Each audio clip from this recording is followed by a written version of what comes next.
Good afternoon, everybody. Welcome to the school board work session. It is 5 o'clock. It is March 11th. So I just want to welcome everybody that is here to join us in person and online. And if we could, Madam Clerk, please call roll. Yes, Madam Chair. Ms. Bryant. Present. Ms. Burns. Present. Ms. Cooper. Here. Ms. Dooley. Here. Mr. Meyer. Here. Ms. Richardson. Here. And Ms. Torres. Yes, thank you.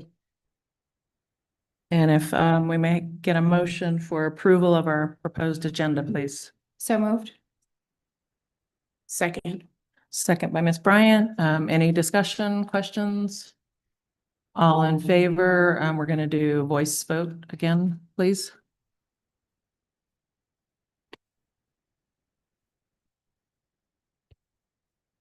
Ms. Bryant. Yes. Ms. Burns. Yes. Ms. Cooper. Yes. Ms. Dooley. Yes. Mr. Meyer. Yes. Ms. Richardson. Yes. And Ms. Torres. Yes, thank you. And now I will hand it over to Dr. Gurley. Thank you. Ooh. Good evening, school board members, and anyone watching and those assembled in our audience this evening. This evening's work session will focus on the achievement of our Black students. We've developed this presentation to provide our board and the public with a clear understanding of the specific areas that we have been supporting our student learning. Because this session is intended to be both informational and foundational, we ask that you just ask your questions as we go along. I think it's too much to try to hold questions to the end. You see a lot of slides here because there's just a lot of educational pieces as it relates to assessments and things of that nature that we really want to make sure that you, along with our public, has a better understanding of. Our agenda is outlined here. It's heavily focused on our achievement data, and you see that in bold in the center. And we bolded that because there are a lot of subheadings, which we will outline a little later in the presentation. And so once we get to that section, Dr. Isley will unpack that a little bit more for you. So to begin our discussion this evening, I want to direct your attention to our Black student enrollment data. Starting with the historical look back to the 22. At the time we pulled this enrollment data, so at the time when we pulled this enrollment data, you'll see that back in 22-23, we had as many as 1,256 Black students. And as of January the 30th, 2026, that number has shifted to 1,114 students, which is a loss of about 142 Black students in just 4 years. That's 11.3%, which is significantly different than the 3% decline we've seen with our total student population. So the two things are not correlating there. Dr. Gurley, quick question just before we go further. are these students who are strictly identifying as Black African American only? Yes, Black African American only. Um, Okay. And Thank you. I started with this data point because the landscape of Charlottesville City is changing.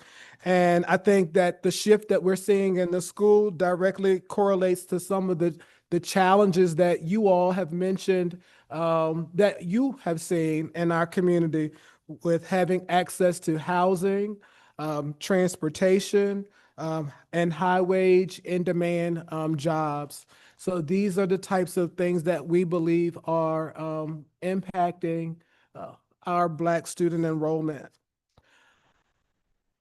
We have our targets here, our strategic plan targets. In 2023, Charlottesville City Schools established a 5-year strategic plan, which we explicitly prioritize improvement outcomes for all student groups.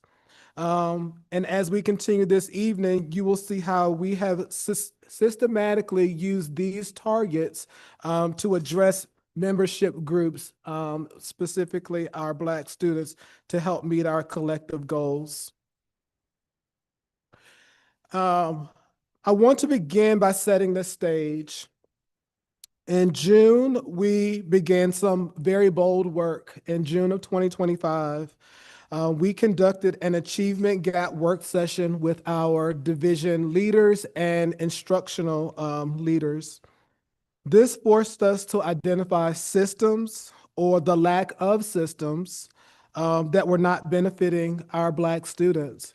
And so that work was a really heavy lift because we had to call out things that were not working well, and or things that should be in place that were not in place. And you would think that so many years later that those things would be there, and they were not. So this was a call to action for us. Our instructional lens were focused on creating alignment and continuity.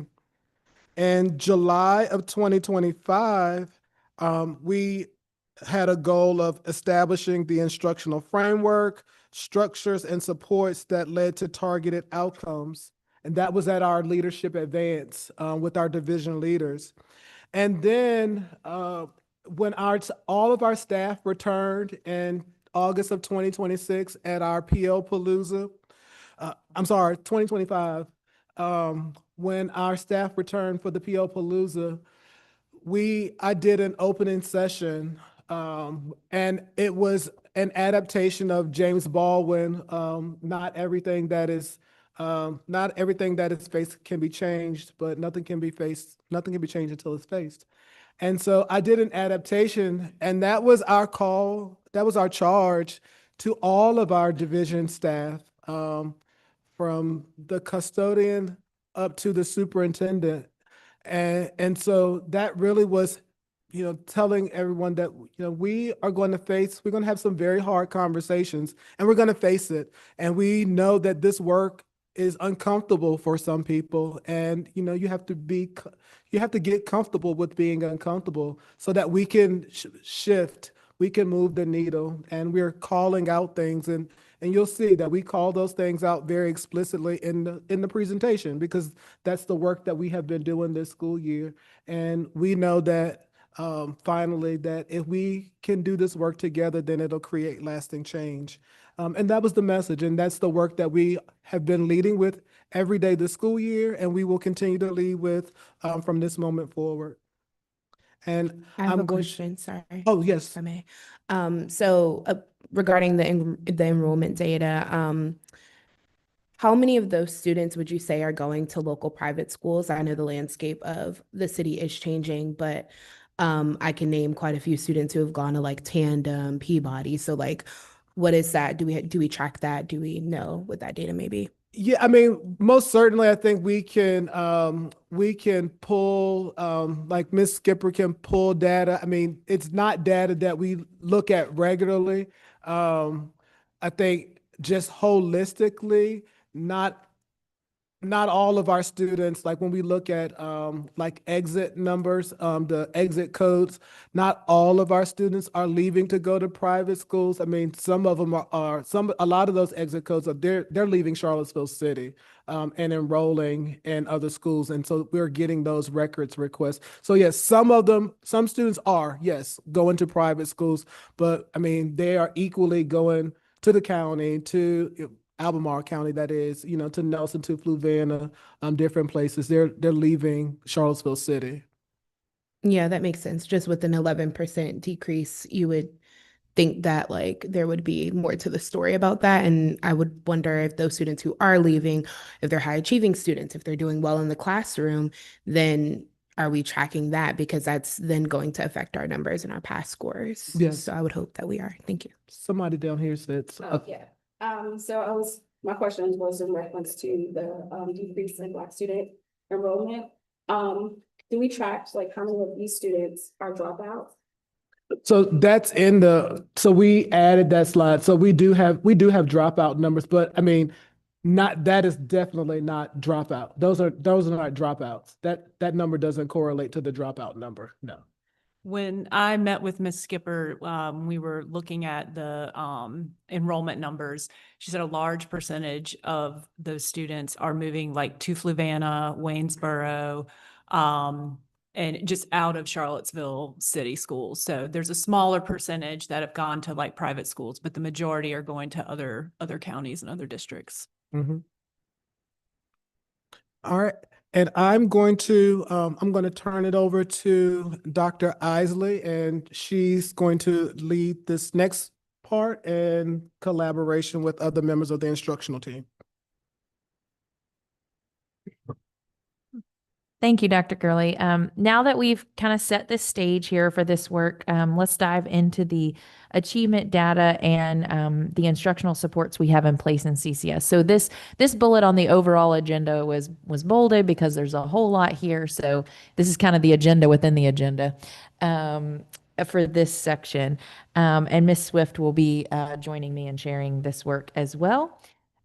First, we're going to sort of walk through the structures for instructional leadership and support and the sort of things we've put in place this year, along with our school improvement plans and how they serve as a blueprint for our progress. Central to our work is our data analysis, and we're going to dive deep into not just the SOLs from last year, but really focusing on our current data that we have. All of those measures are listed there with their full names and acronyms for you.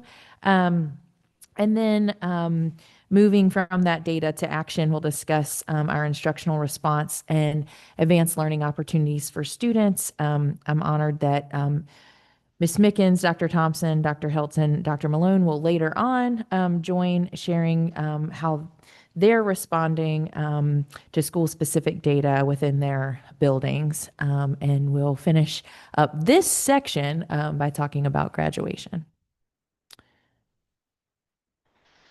All right. This year we've embarked on a multi-year process, and I want to stress this is a multi-year process. It's a systems-focused work of systematizing our instructional supports and leadership. In the summer, we established and aligned instructional teams from the grade level and content level PLC all the way up to creating and establishing a division instructional leadership team. So we have a division instructional team and then a leadership team that's made up of Ms. Swift and Ms. Rasnick and myself, and we're meeting regularly to provide support and guidance and monitoring around instructional work.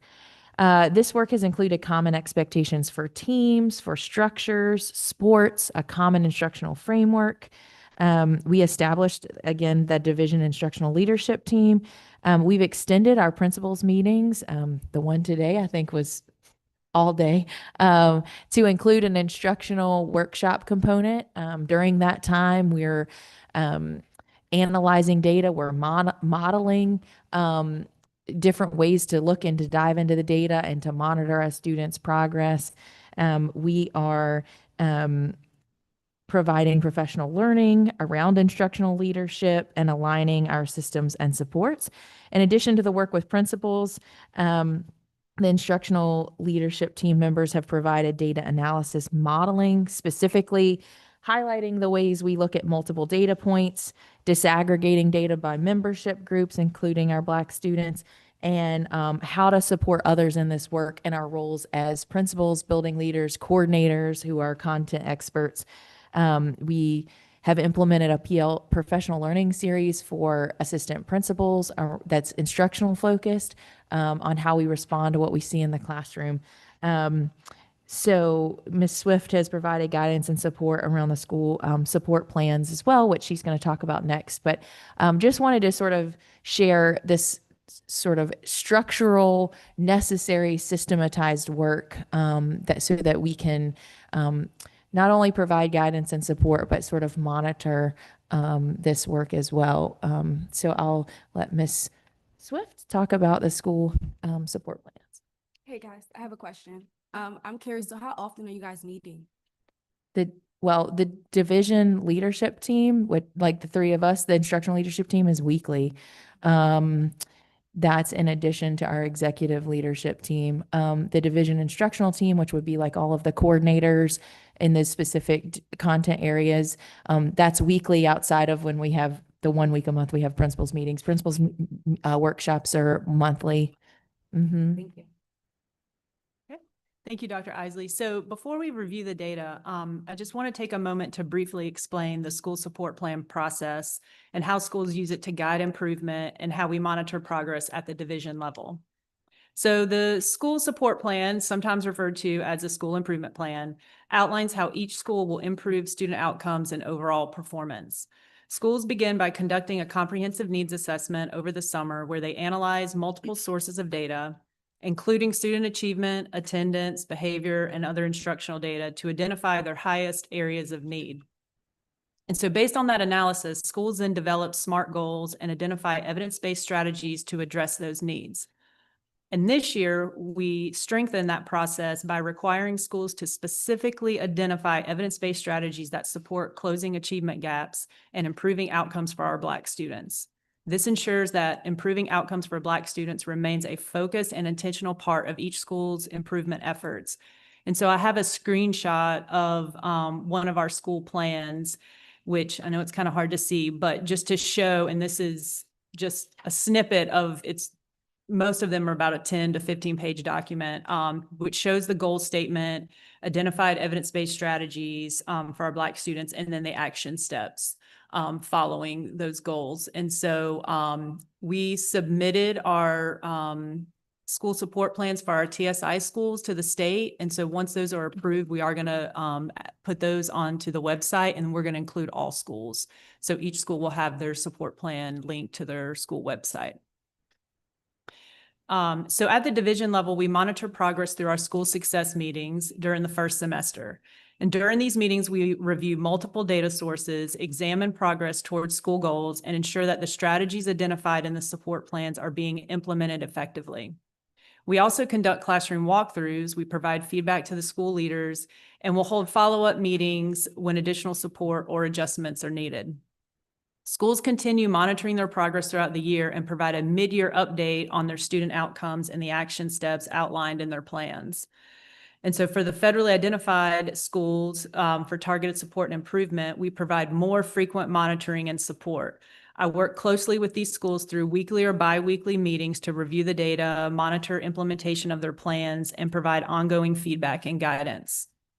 So overall, this process allows us to be intentional about how we support our schools, ensuring that student data drives our decisions and that we're continuously monitoring progress to improve outcomes for our students. Next slide. Okay. Go to the next.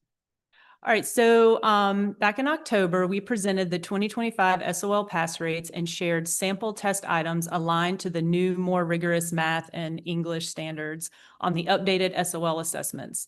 These assessments now include more complex questions that require students to apply their learning across multiple standards and demonstrate deeper understanding. Since that presentation, the state has also approved the new cut scores, which will be implemented next school year beginning in 26-27. So in reading in grades 3 through 8, most student groups demonstrated growth, even with the increased rigor of the updated SOLs.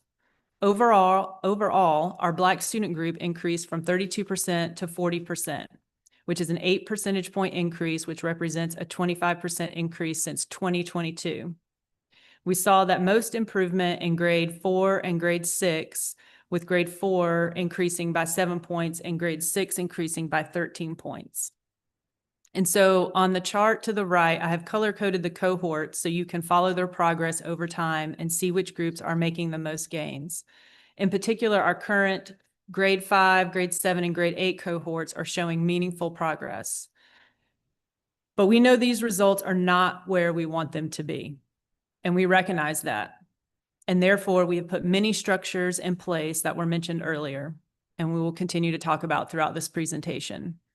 And so in a few moments, we will review current reading data and discuss how we're using that data to guide instruction, strengthen our interventions, and ensure students continue to grow and gain proficiency.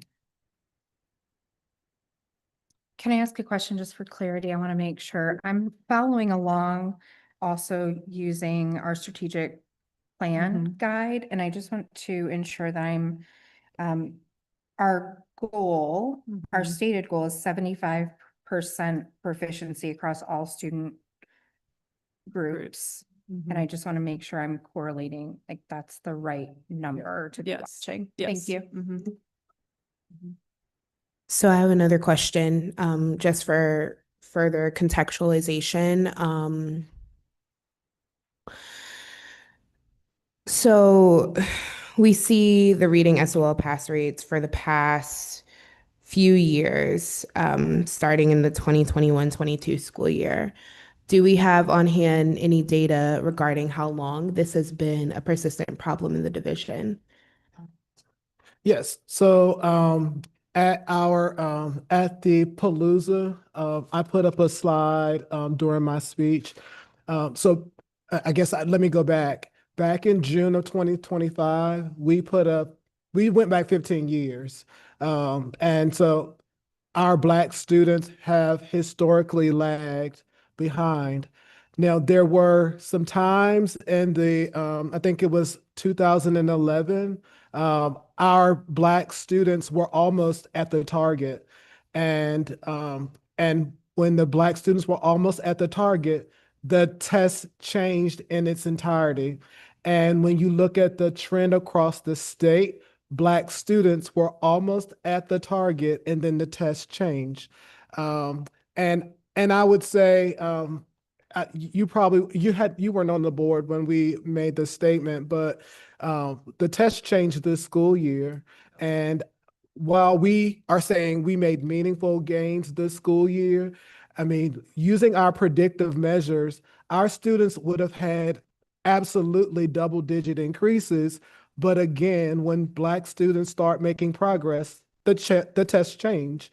And so I think that you see a lot of that our Black students are, the gap has been there. I think even when you look at across all groups, I think it goes without saying that all groups lag behind white students here in Charlottesville, but our Black students are the furthest behind. But yes, Ms. Bryant, it's been probably almost in existence since we've had high stakes SOL testing in Charlottesville City Schools.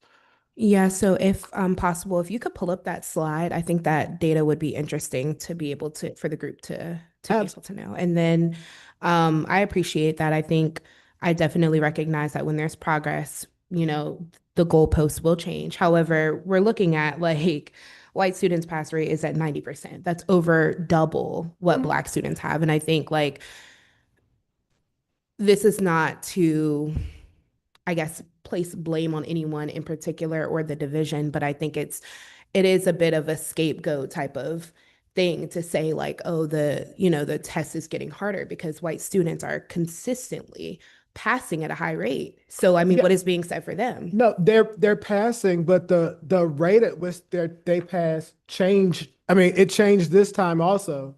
So, I mean, everyone's rate, I mean, yes, But it's still over double.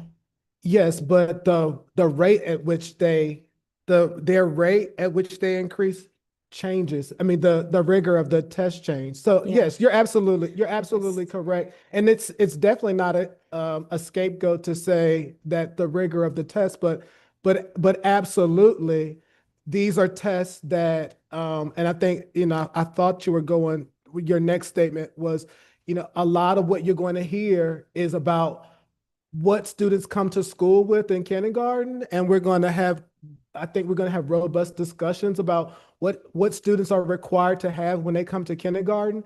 And so now the curriculum, which is, set forth by the Department of Education, is one that if you don't have all of these skills when Yeah. you come, then you're already behind. And so, yes, it's the importance of preschool, but I mean, it's also what happens before preschool. And I think that, yeah, I mean, it works for some groups and it works against other groups. And I think that the data continues to show that for our younger students. But I mean, we're going to show where, I mean, that's changing. I think we're mostly in agreement with that, and Yeah. I appreciate that. I think I just want to add context. Like, I've been in Charlottesville City Schools, and this is a conversation that was happening when I was in elementary school. So I just, for the purpose of context, for the purpose of time and understanding how long this conversation has persisted in this division in particular, it's lasted way too long. And so I requested this work session in particular and sent those questions because I want us to dig deeper. I want us to stop, saying like, oh, the test is getting harder. And like, because we've heard those, like, with the previous superintendent and with the people who worked here before. So at this point, like, I'm just wondering, how do we really dig deep and figure out what's going to stop those responses? Because at the rate we're going 5 years from now, the test will get harder. That's just, I mean, based on patterns that we've seen, the test will continue to get harder as Black students make incremental change. And it's not sufficient for our response as a division to be that the test got harder and that they're out. It's absolutely not. Well, I just want to say it's absolutely not our response this evening, because I think that's what you're going to see in the slides, that I mean, yeah, we've already created the lasting change. Yeah, I mean, I reviewed them. I think I have questions about that, but I definitely think that, we are seeing small changes, but I have questions about math SOL scores when we move on to that. And I spent a lot of time looking at these numbers, and I have for previous years too. And I think if we look back at previous public comments, a lot of people have, but I'm just not understanding what do we need to do to crack the code for Black achievement? Because we've seen daily progress article after article, story after story, and it's just not improving. So and it's not your fault in particular. Like, I know I don't want you to feel like It's everywhere. I mean, no, I am responsible for setting the instructional expectations. So yes, I take that part, but I mean, I also work with colleagues who everyone's having the same conversation, that like, how do we crack the code for Black students? That is not specific to Charlottesville. That's everywhere, America. Yeah. Sure. My question in reference to like the tracking over the period of time for reading SOLs. Oh, yeah. Sorry. I said my question is in reference to like tracking the cohorts over time for the reading SOL. I noticed that it's a huge decrease once the cohort gets into fifth grade, and trying to understand the difference between fourth grade, fifth grade, and then it jumps back almost double in sixth grade. So like, what's happening in fifth grade?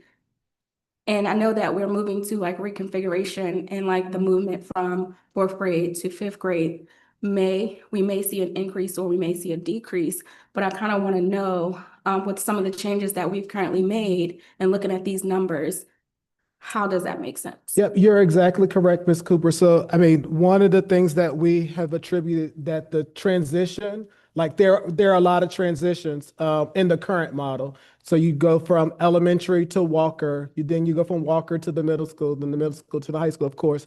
So, I mean, we should see more continuity because students are spending longer. So once the fifth graders go back to the elementary school, they will spend longer with in the elementary school, so you won't have that disconnect.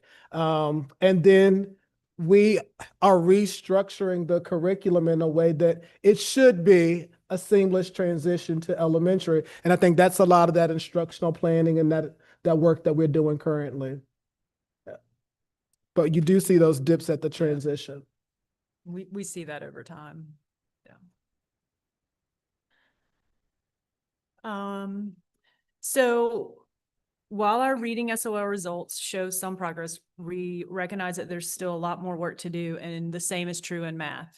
So most of our student groups made moderate gains in grades 3 through 8, even though, we talked about the updates to the math standards and the reading standards. And over the past 4 years, our Black student group has improved by 13 percentage points. And if we look at current cohorts, grade 5, 6, and 7 show the most gains. While these results are still far, far from where we want them to be on Virginia standardized tests, we are seeing meaningful progress when we review grade level and cohort data on other measures, mostly our nationally normed reference assessments versus a standardized assessment. So later in the presentation, you'll hear from a few schools about how they're responding to multiple data measures in real time. So at the high school, last year's reading and Algebra 1 EOC pass rates showed improvement. In reading, Black students improved by 6 percentage points, increasing from 48% to 54%. The Algebra 1 pass rate continues to show strong gains. Black students increased from 66% to 80%, which they surpassed the state average of 79%. And so while we do see progress from the previous year, there's much more to do. And later we will share how the high school has responded to the data and the steps they are taking to move our students forward and improve outcomes for our Black students. I have a question. Sorry, I should have asked this with the last slide. So about math SOL. So it looks like grade 7 math for Black students, there was a drop from 42% in 2023 to 24 school year. And between that and the 2024 to 25, what happened that year? I mean, maybe the test got harder, but a 20% difference is. No, they go from I was looking on the state website at the pass rates for Math 7 in particular for the grade 7 Math SOL. Do you have that data, or is it just this? Those are two different cohorts. Okay, so they go from 25 to 22. So even with I guess I'm looking at over the test. The test. Yes, was the change, but that cohort was already performing in that area because it's going green, green, green. Right. So, but do we have any way of tracking how, not just a snapshot of each year, but how that cohort is performing over the years? Through that is the cohort. So this is the same cohort for all these years. Yep. So when you look at the colors, I'm looking. Yes. So you see that the green starts over at 4th grade. So that's these are the current 7th. I'm sorry, current 8th graders. So you see they start up there at 16% for 21, then they go 18%, 25%. Yeah. That's the same cohort. Okay, so that makes sense. Thank you. And is this reflecting the Math 6 SOL, not inclusive of Black students taking Algebra 1 in middle school? This includes with Algebra 1. Algebra 1 is included in this, yes.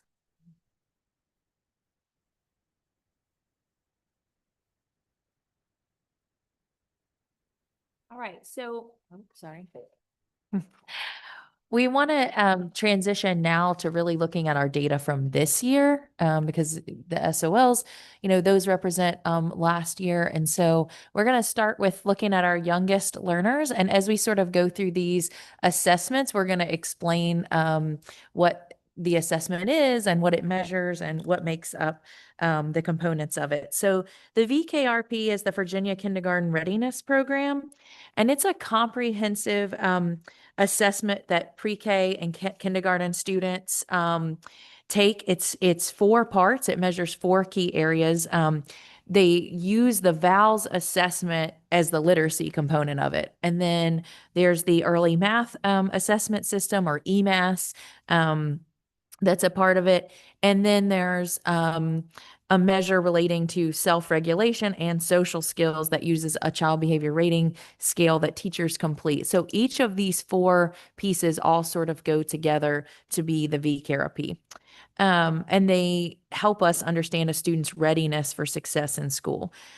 Students receive a collective comprehensive score of these four measures. So if but you have to meet the benchmark in all of them. And so if you meet the benchmark in math, self-regulation, social skills, and then you are either low risk on VALS or moderate risk, so you're not in the high risk for VALS, then you are sort of noted as the student has met the benchmarks, and sort of that you're demonstrating the minimum skills needed to be successful at the beginning of kindergarten. So it is a screener. So these are sort of the minimum skills that are needed. I have a question. Uh-huh. So if they're high risk, then how do we address that? We're gonna get Sorry. right into that. Yeah, I'll walk you through the whole process. Yeah. But yes, very good question. So this screener is given to students in September. So they've been in school for several weeks when this happens, prior to the assessment. But it is important to note that, you know, a lot of these readiness pieces are things we're addressing in preschool or that are being addressed prior to students coming to school or outside of the school. So rather than sort of, you know, look overall, we're really our data analysis work is really about digging in and looking at each individual piece so that we best know where we need to support our students. So we're going to take a look at each of these pieces that make up the VKRP. And the first one is the VALS. So the VALS is the literacy component. It does include alphabet knowledge, phonological awareness, decoding, encoding, comprehension, vocabulary, and more. So it's a lot of sort of sub tests. And those scores translate to a band of risk. So students are either low risk, moderate risk, or high risk. Students in the high risk demonstrate a need for targeted intervention and specific skills. And so if we take a look here, you're going to see on the top is the fall of 2024 group kindergartners. The bottom chart is the fall of 2025. So this year's kindergartners. So we recognize that this is a different cohort, right? This is not the same students. But when we look at the VALS component and compare last year's K class to this year's, we see gains for every membership group. But the greatest gains are for Black students. And so again, it's a different cohort, but what we're seeing is greater readiness in the area of literacy and greater acquisition of these foundational skills, you know, prior to entering kindergarten or sort of like, you know, in that beginning piece of part of kindergarten. So that's an over 20 percentage point gain from last year. 52% of our Black students met that, were either in the low or moderate risk for VALS, and this year 73% are. And I believe that's the third high, one of the higher groups. Yeah.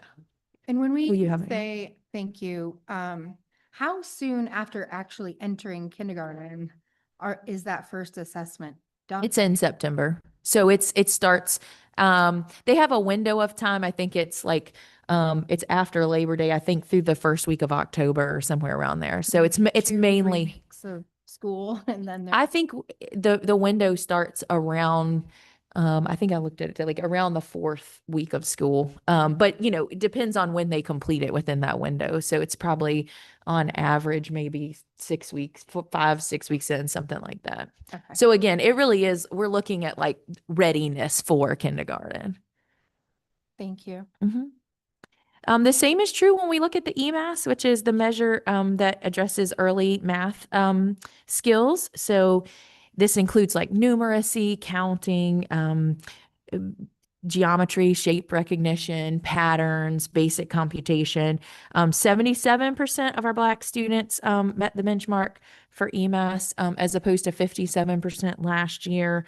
And that is, I think, the third highest group among our membership groups. So what we're seeing is that, again, our students, in terms of like the academic readiness skills, our Black students this year are demonstrating solid readiness for kindergarten.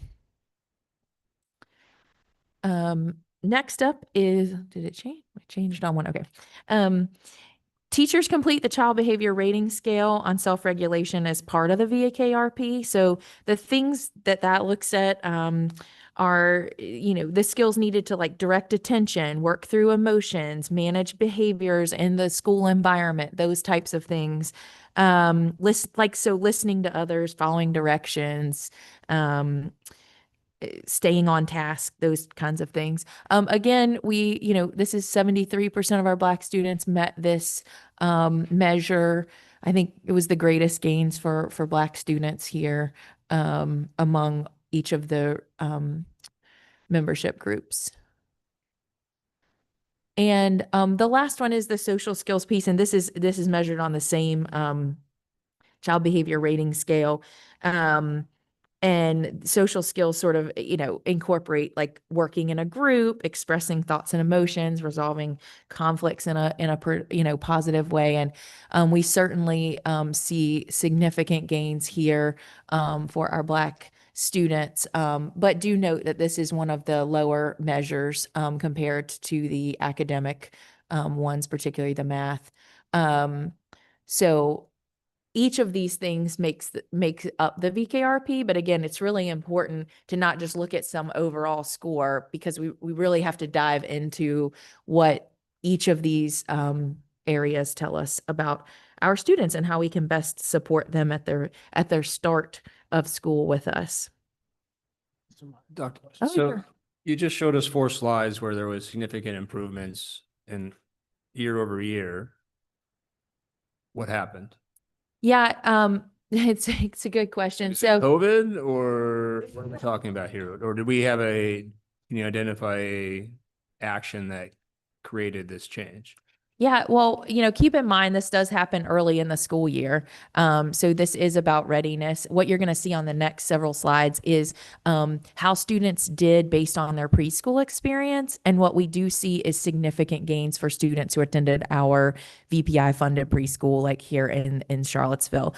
There are a lot of efforts being made, in preschool. What I can say to even this year, I'm hoping to see even greater gains next year. Dr. Korab, and her team of preschool teachers, they're working through the early childhood letters program this year, which is really working on those literacy skills and the best ways to teach those early literacy skills. So I do attribute some of that when you see the preschool gains here.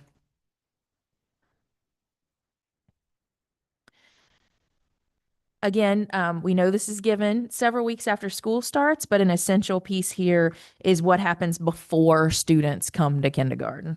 And so this chart shows all the different sort of preschool or home or private preschool, VPI fund, like all the different sort of programs that students might have been in previously.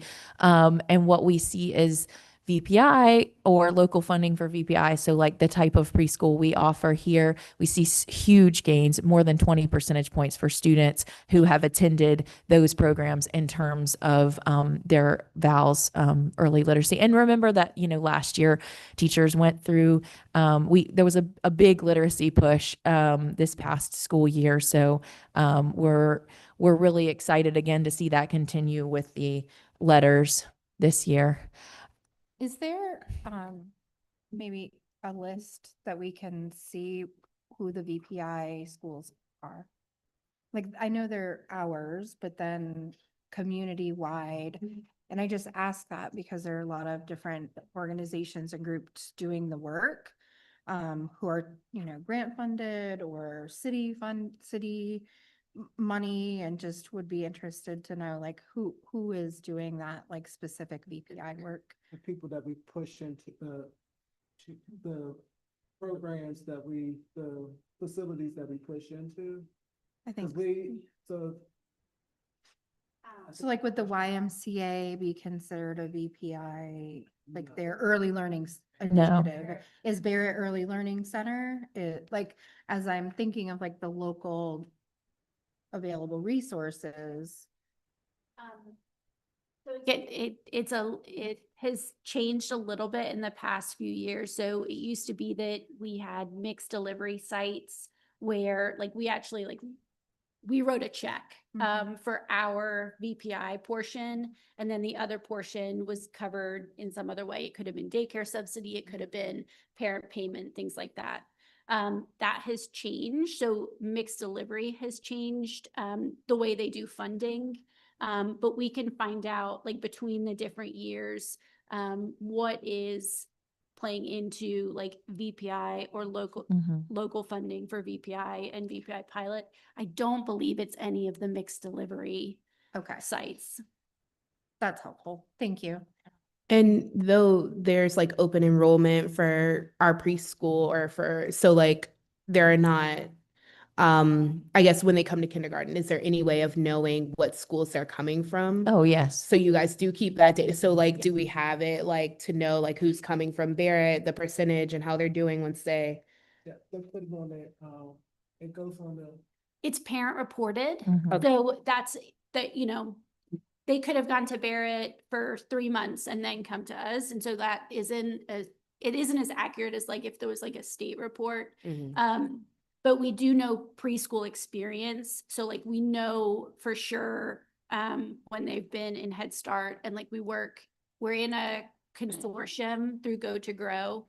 So we have a lot of information, but it's not as clean as if it was like a city report, if that makes sense.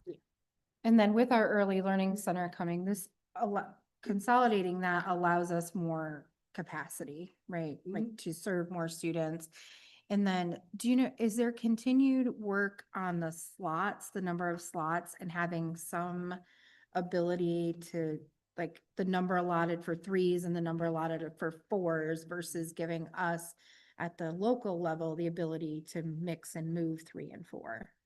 Is that work still happening? Do we know? That's part of our annual application for like VPI grant funding. And it's generally driven by state formulas, but we can ask for more 3s or less 4s. And so that is like continual ongoing work. And I know the preschool team every year has advocated to have the right slots for our students. VPI for 3-year-olds is considered a pilot. And so every year we're pushing in the application process. Please let us know, I think as a board, if there are, you know, colleagues in the city or Senate, state level, delegate level that we can have conversations with to advocate for that as well. Just having some flexibility in those spaces and the ability to respond to our local need and having the ability to do that is, I think, the role of the board and the work that I think we're all committed to doing, but just need to know and have that readily available information would be helpful. Thank you. I will say early childhood is a very big focus of the Virginia Department of Education. They've done a lot of work. Our state superintendent, Jenna Conway, was really involved in that work. So of all the spaces, that is where they're working really hard on that. So just these next slides are, again, very similar to what you've seen. We see gains in the math, also self-regulation, and the social skills for our students who have attended VPI-funded preschools. Which would include our own preschool. So we just wanted to start there, moving into beyond the VKRP. It's on a delay. Oh, okay. I was like, it's on a delay. So we, VALS is an assessment that we give outside of just the VKRP. It's given to students in pre-K through second grade, and then third through eighth. But it looks different. The students who are taking it in third through eighth have risk factors, so they haven't taken an SOL, or they haven't passed, excuse me, an SOL, or they have passed with certain accommodations, or they've been high risk before. So it's not sort of all students. So we're going to take a look at the K1 and 2, since all students do that. So this is going to look like what you just saw with VKRP, which is over 70% of our students either fall on that low or moderate risk. So the VKRP puts those two together. What we see is from fall to winter, and this is kind of going to be a trend probably that you're going to see throughout the presentation, is that we are moving students in that moderate risk. So you can see that these are our Black students in the fall. Also, I want to clarify that if students were only here for one administration, like they were just here at the fall, or they've come into us for the winter, we didn't include them in this. We just looked at students that we had for both measures, so that we were comparing the same group of students.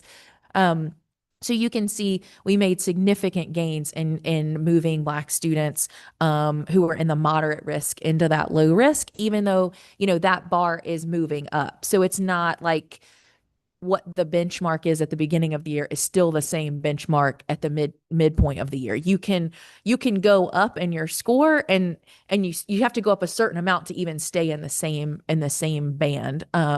So they're making up ground essentially. So you'll see that with kindergarten. You're also going to see that with first grade.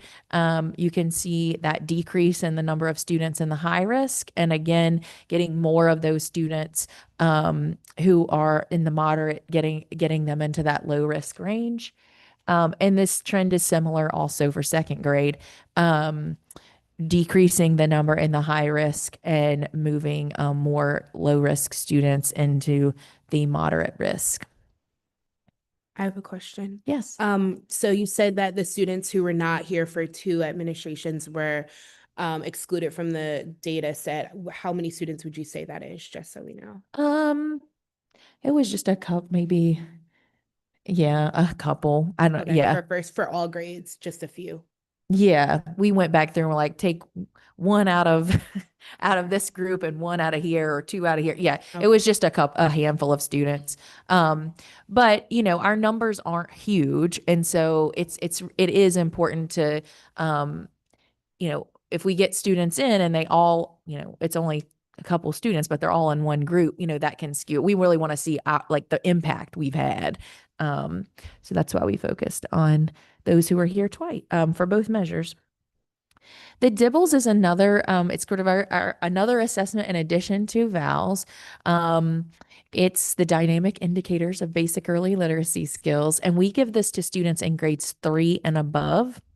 And again, kind of like the VALS, there's subtests. And so, for instance, our students are taking oral reading fluency and MAISE, which is a comprehension assessment.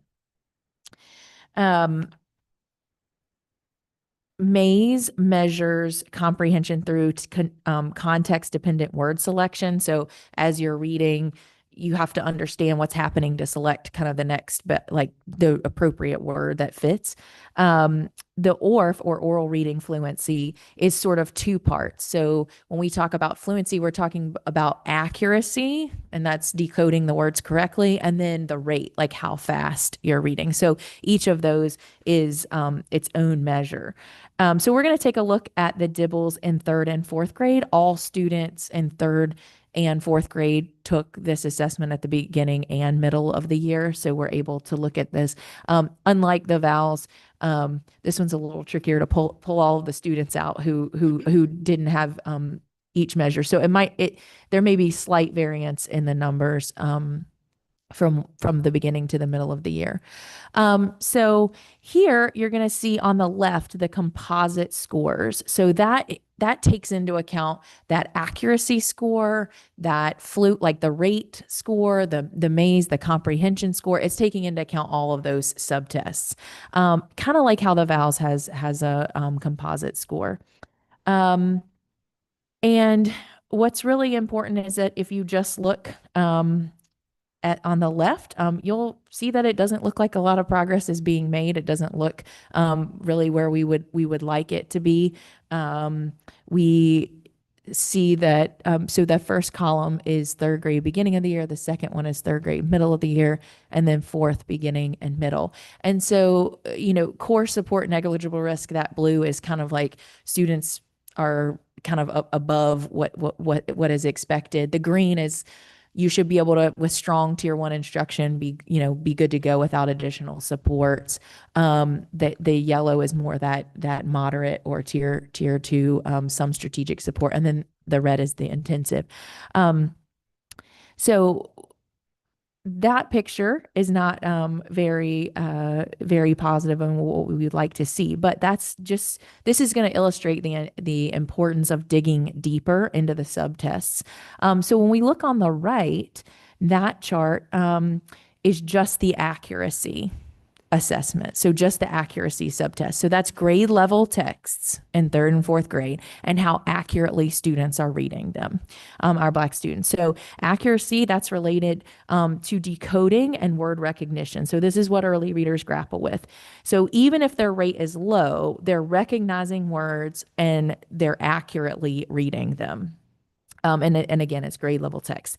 So once this recognition becomes effortless, in a typical pattern, then the rate would increase. And then, you have to be reading fluently to then be able to best comprehend it, right?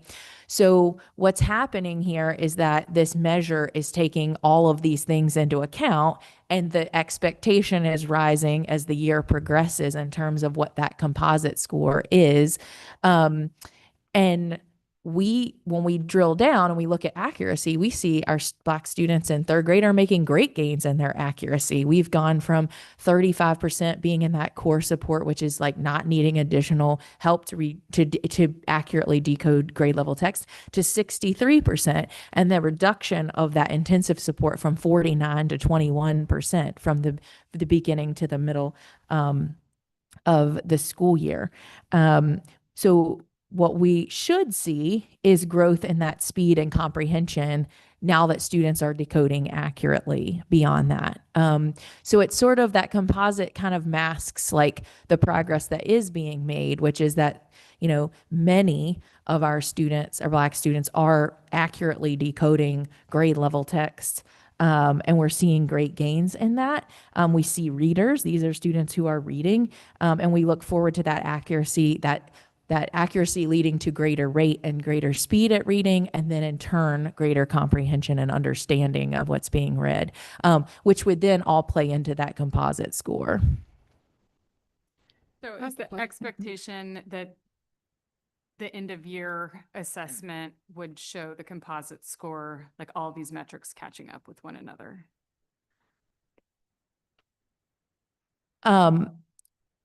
So the composite score is it, just like all of the individual scores are going up what's expected throughout the school year. So it involves making up ground, right? And so sometimes we don't see that in the composite right off, because if it's taking all of these things into account, like we wouldn't expect a student who's reading at a slower rate, even though they're reading accurately, if they're reading at a much slower rate, that's going to impact their comprehension. So then the comprehension assessment is not, yes, over time, that is the goal, that we are catching students up, but it kind of is like what comes first. Accuracy, like being able to decode the words, is going to come first. So if they're getting a reading intervention and working on decoding, like that is what we're seeing here, that the benefits of that. And then and how we're moving students. And then, those other measures, yes, you should then see the gains on those other measures. So yes, that would be the goal, is to see that the composite is looking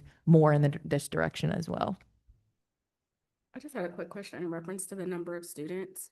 I know it says like number of students on the side, and it says like 75. So are we talking about 75 students, or how many students is like in this chart?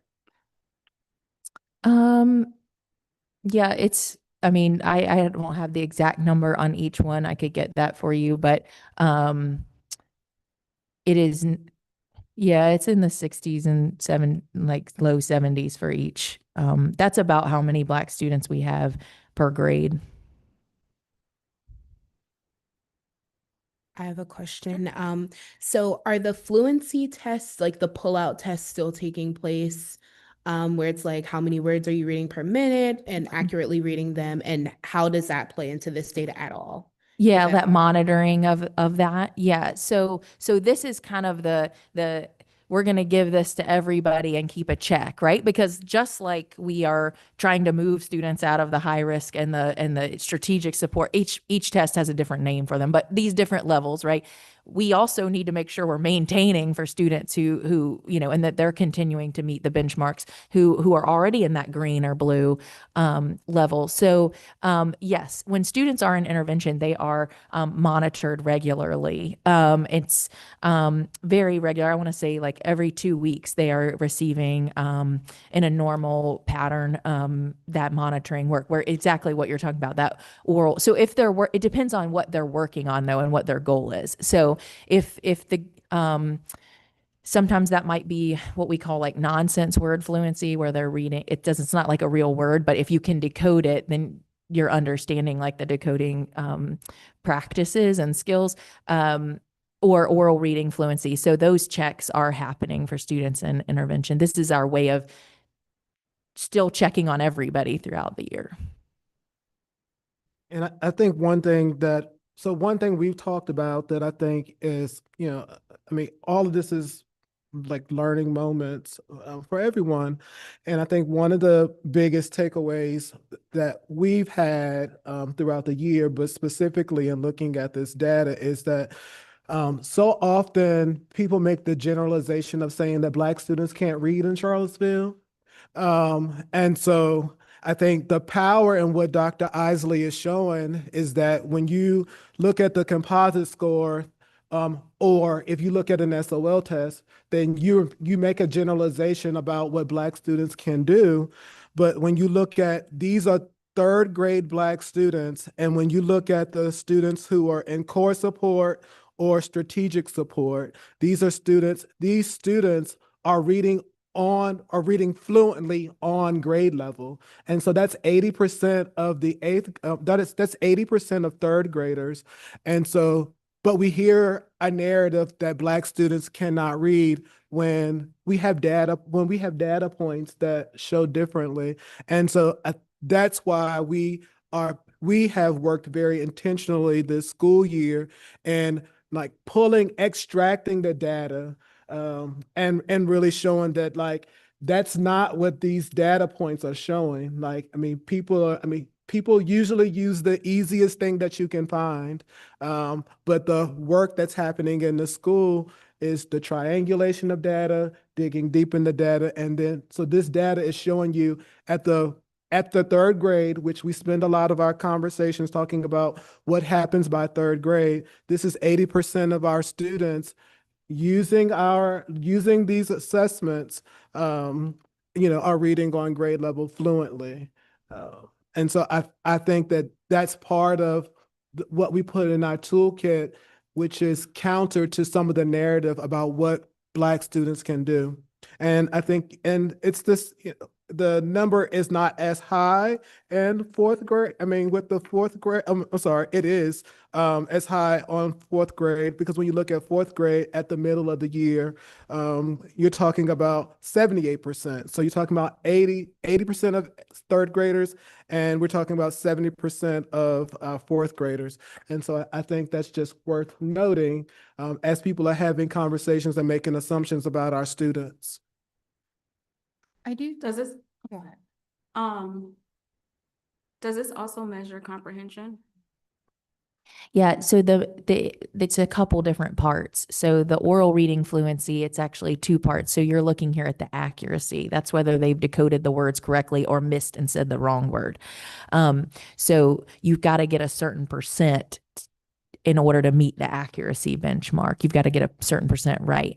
And then the rate part of it, which is another measure that kind of comes next, is like how quickly you're doing that. So as you become more and more accurate and you've got stronger decoding skills, you're going to read it faster, right? And comprehension comes when you are reading at a rate fast enough that you are able to think about what you're reading. If it's one word and then you're waiting and taking a long time to be able to decode the next word, you're going to lose the meaning, right? And so the maze assessment it's a subtest of this. And so what that is, it'll be like a passage and students are reading and there's a blank, right? And it'll have a couple, they're selecting the right word that makes sense. So if you're not thinking about what it's saying, you're not going to pick the right word, right? But if you're reading really slowly and not even, you're so focused on decoding the words correctly, you're going to lose some of that meaning. So all of those things together make up that composite score.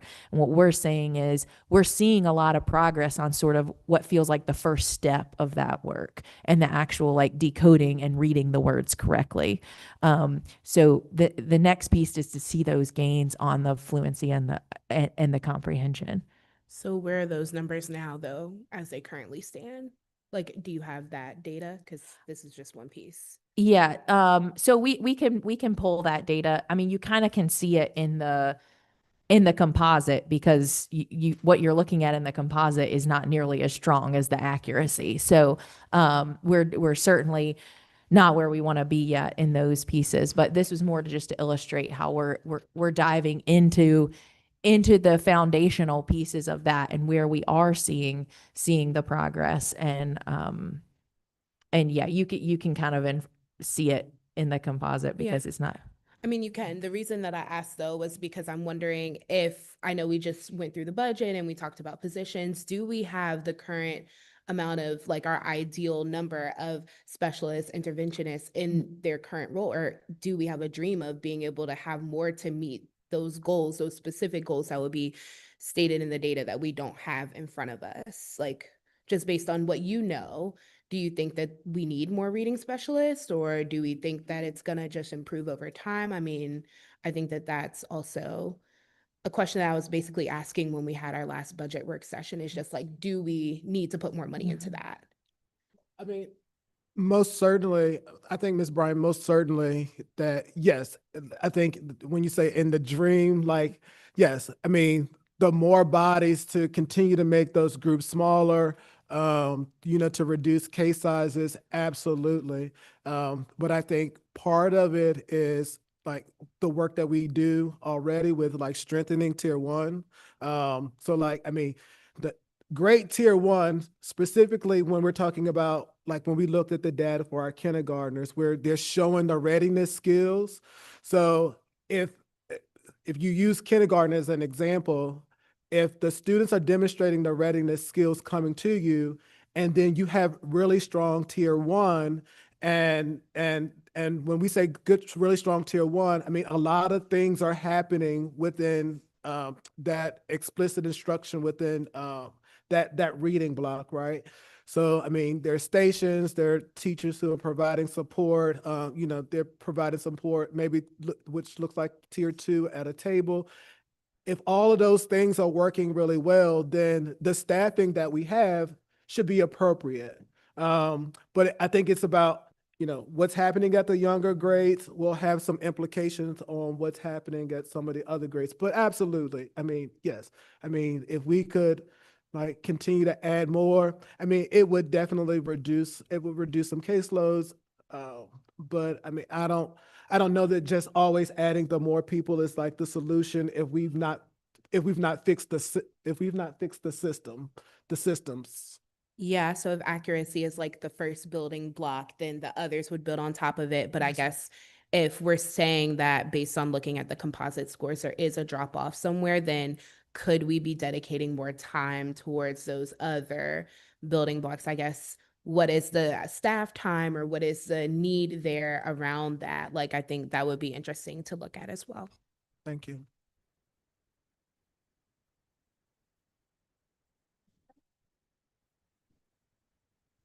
Now we'll talk about the MAP growth assessment. So we started given the MAP assessment pretty consistently 3 times a year, starting in 22-23, where school divisions in Virginia were required to give a growth assessment. And so we decided to continue giving the MAP assessment in lieu of the Virginia growth assessment because we thought it gave us better information, and it's a nationally normed reference assessment. And over like 13, 16 million students take this assessment worldwide, 7 million in the US. And it's a computer adaptive test that measures student achievement and academic growth in reading and math. And unlike a one-time test, the SOL, a standardized test, MAP adapts to each student's level, providing a RIT score that shows both where the student is academically and how much they grow over time. And so because the assessment is given multiple times a year, so fall, winter, and spring, it gives real-time actionable data that teachers use to monitor progress, and we adjust our instruction and identify students who may need additional support. And so according to the MAP, NWEA MAP research, they indicate that students at or above the 31st percentile are likely to access grade level content successfully with core tier 1 instruction. And so students below that may require additional targeted support, while those at or above are generally responding fairly well to our tier 1 instruction. Slide. And so when we examine the fall to fall MAP growth data for our Black students, we do see encouraging trends. Most cohorts are showing steady progress from year to year. And we look at fall to fall because it tells us that students are retaining what they learned from the previous year rather than just showing like short-term gains. So that's why we wanted to present fall to fall over time. For example, so if we look at our 6th grade cohort, our current 6th grade cohort, back in 2022-23, when they were 3rd graders, so that orange square, if you follow them starting in the upper left corner down and over, you can see that they have had consistent growth over time. And so going from 44% of the students meeting the benchmark to 47, then 49, and then this year beginning in 6th grade. And we give the fall MAP assessment 4 weeks into the school, 4 to 5 weeks into the school year. And so they started this 6th grade with 56% of our Black students meeting the benchmark. And so we also see a similar pattern with our current 8th grade cohort. So that's that blue square, going from 37% to 39, 42, and then starting the 8th grade year at 56% of our 8th grade students meeting the or 8th grade Black students meeting the benchmark. And so when we look at the MAP overall, so all the numbers kind of in the middle there, the percentage of Black students meeting the benchmark has increased from 44% to 51%. And so that's about a 16% increase overall. And so while we know that, we still have a lot more to do looking at these nationally normed reference assessments, we're seeing more measurable progress and using the data to guide our decisions and student learning for our Black students.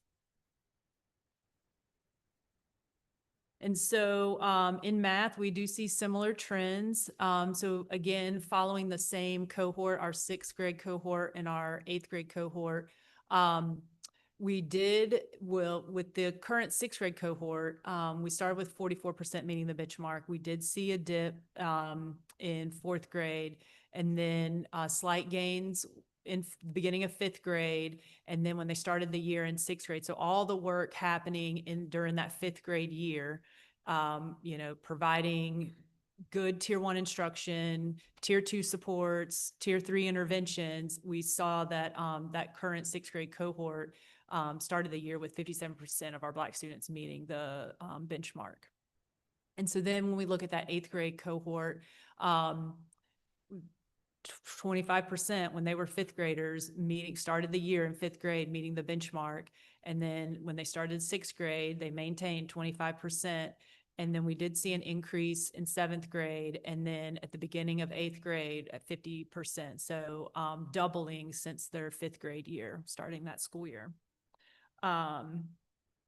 And so we know that progress is happening, and the data allows us to this data allows us to respond quickly and strategically to meet student needs. And again, looking at this data fall to fall, it helps confirm that students are the growth that students are making, it's sticking over time, like they're retaining the learning. And so we are making instructional adjustments based on this data. And it's kind of real-time actionable data that our teachers use. And the most recent winter map administration, we did see additional progress, and we use those projections to adjust instruction as we move towards the end of the third quarter. And so based on these trends that we are seeing, we are very optimistic that the spring, so we give the spring administration at the end of March, right before spring break. And so we're hoping to see even more gains, and then use that information as we enter into the SOL months, preparing for SOLs, that we can use that to really kind of figure out like our win groups, intervention groups, what do we need to do with our tier 1 instruction, so we can make sure that our students are well prepared and successful on the SOL. Question, please. So with this overlying, if it does, dibbles and anything else that you're using, I mean, can you explain a little bit, if it's appropriate, like how teachers or leadership looks at this, looks at a student, looks at their scores, and then overlays that, or what is the intersection for where they may be falling out or struggling with some of the other assessments, and then how that is targeted for instruction, please? Sure. Thank you for that question. Yeah, actually, after this, I'm going to walk you through like what happens when we do that screening and sort of what are all the steps. But, you know, it kind of depends on the grade level for what the measures are, right? Because we don't have early primary students taking a MAP test. But, you know, the important thing that we've really stressed this year, in addition to digging in and teasing out the data, it's also been, you know, looking at an individual student and their experience over time. And then also looking at multiple measures, because, you know, if we based everything on a MAP score, if a student, you know, had an off day and like blew it off, and we didn't look at their you know, all the MAP administrations they've had over time, we could be making decisions that wouldn't necessarily be appropriate for like where the student is. I think, you know, these things look at different things, right? Like the MAP assessment is more of a comprehension. It's reading, you know, passages, those types of things, and the comprehension, it's not reading out, you know, decoding something. We have to decode to be able to do it. But I think when we look at those things together, we're able to target what the intervention and what the support needs to be. Is it that the student can decode and read just fine, but they're not doing well on these more comprehension based things because, you know, for whatever reason, they need a different type of support or intervention. And then I think, you know, when we're talking about like some of our highest need students, when we consistently see across measures, like they're not meeting, you know, their expectations, or they're in the highest risk band or the lowest percentiles on MAP, then we can really see like, okay, this is not just in one area, this is kind of like across the board, or we have to do these preliminary things, like work on decoding and accuracy before we're going to have yes, we're still going to be reading grade level text. We're still going to be exposing students to that. We're still going to be holding high expectations, but there's some, you know, skills that may need to be targeted before others. So actually if I can just go on to the next one, I think I can talk through, for instance, I don't know can you click on that first link? This is the division screening plan. Okay. This is a plan that is provided for teachers that sort of outlines for each grade, like what are the assessments, who gets what subtests need to be given, like across each grade, how frequently is it given, so that we can kind of make sure that we're all consistent across the division in what tools that we are utilizing. And so let's say that the screening has been done. If you want to go back to click on the next link. So I want to show you an example from an actual school of like what they did with their VALS data. So this is a sample, redacted sample. And what you'll see is, so this school took, rather than say like, oh, we had X% of our students in the low risk. This is their kindergarten high risk. So each of those students is a student that they have. And you can see the fall score.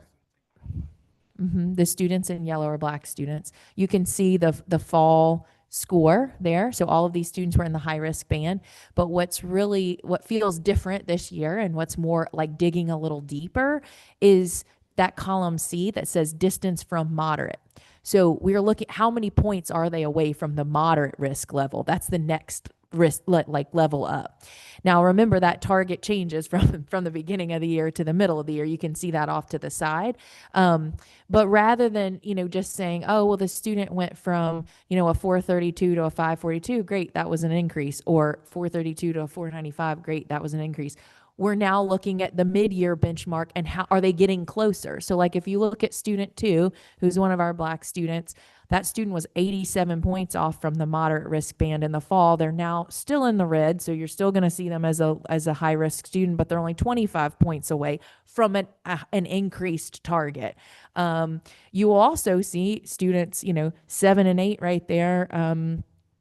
Are Black students who bypassed the moderate band and went straight to the low risk band from high risk to low risk and saw, solidly in there. So this is the work that is happening at the schools. And I think, some of the leadership and support structures that have been put in place for modeling this type of like analysis, this is how we see it, playing out. If you want to click on the second tab for me. You'll see this is the kindergarten moderate risk. So you'll see, a trend again that you saw when I showed the VALS data. We have a lot of successes when we have students in the moderate risk, getting them to the low risk. But the important thing I want to highlight here, sometimes we see concerns, right? Look at student number 4, 526 in the moderate risk range in the fall. If I just looked at the score 545, I'd say, oh, good, that student went up, they made gains. But actually, they didn't grow enough to even stay with the moderate risk. And so that student is now a high risk. That's not often happening, right? Like that's rare if you're looking at all the rest of these, but that's something that's super important that our team has to know and has to address. And like that level of moderate support was not adequate, obviously, for that student. So I really applaud our school-based teams for this type of work and how they're carrying on, what we're advocating for and what we're putting in place to really go student by student, even in the low risk, making sure that those students are maintaining. So you can go back to the core presentation. So the school is doing those types of reviews and determining, specialists are working up reading plans. We have Ms. Rasnick is going to bring around a sample redacted reading plan for you, so you can see like what a reading plan actually looks like for a student who was who fell into one of the risk bands. So these are tracked in our EduClimber data program that teachers use, and you'll be able to see the specificity of the plan for the student. When you look the student up, the student is on track. EduClimber tells us based on the targets and the Ms. Bryant, you referenced the monitoring. So those targets are put into the program, and it tells us whether they're on track or not for whatever intervention they're receiving. You'll also note that you'll see the ones from the first, I think, 2 quarters, but there are quarterly parent progress reports that are required as part of this, and make sure parents are well informed of the support that their students are receiving and their progress on that. So we did want to show you just sort of an overview of like what that process looks like, and how we're communicating it and how our teams are digging in once that screening data is done. Dr. Isley, if I can interrupt you here a little bit, just while we're on the parent portion. And just wanting us to think about how we can better support parents in supporting their children who are in these different risk bands. Like a lot like short vowel, long vowel, CVC, like there's just a lot of language that is not native to our parents. And so like this is a technical update that maybe means something to someone, but not necessarily to parents. And if you receive this, like, okay, we know that we need parents and parents want to support their kids. So, you know, what can we do? What are we doing? What can we do better to keep parents informed and helping us continue? Yeah, no, I appreciate that. I think, you know, our schools hold literacy nights and literacy events. Certainly our communication with parents isn't limited to the quarterly progress report. I know that, you know, teachers are reaching out, holding conferences, other forms of communication, but something that Dr. Johnson is going to talk about later, one of our initiatives through the community schools grant is literacy kits that will be distributed to families in a high risk band, highest need. And what's so great about these, they're decodables, which like a decodable book has specific features. So if you're working on a specific sound, for instance, this one is long I. So if a student is working on a specific sound, like this book is not, you know, it's not written to be like the greatest story of all time. It has a lot of words with this feature in it, right? That's the decodable piece of it. Like the majority of the words can be decoded, and they emphasize those specific features. What's great about these resources that will be available to students and families for the summer is like they have a QR code on the book, and the book has a video for parents. It comes in a lot of different languages, and it walks them through how to use the book, like what the feature is, and so it's very supportive. That's just another tool that we're going to have available for families. But the nice thing about that is that it does include that sort of teaching element as well. But I think, you know, our schools work very hard to communicate, but I appreciate the sort of question on, you know, not everybody is versed in that type of literacy focused instructional speak, sort of around like the vowels or those types of things. So we can continue to make sure they are communicating in a way that is accessible to everyone. And not just literacy. I mean, I think it's the math. Okay. We do multiplication very differently than I did when I was in elementary school. And yeah, so I think all of it collectively, I'm looking at Ms. Smolczyk behind, like, can we go on a PR campaign and be pushing out, you know, news, you know, TV spots or radio spots, whatever it is, you know, to reach parents where they are with just kind of quick hit strategies for how they can support. And you'll hear even more beyond the literacy kits from some of the events that we're doing through the community schools, which are that very thing of explaining reports. And I'm sorry, I'm not going to say anything more about it. I don't want to take her speaking point. Well, sorry. I had a question. Sure. Because that was something that I had on my mind as well. My question is in reference to children that are in the high risk, kind of the high risk chart, and they have low cognitive skills. They're receiving all of the tiered services, but yet and still they are struggling. Like, how are we supporting those kids when we're continuing to push them along and they are still struggling and in that high risk band?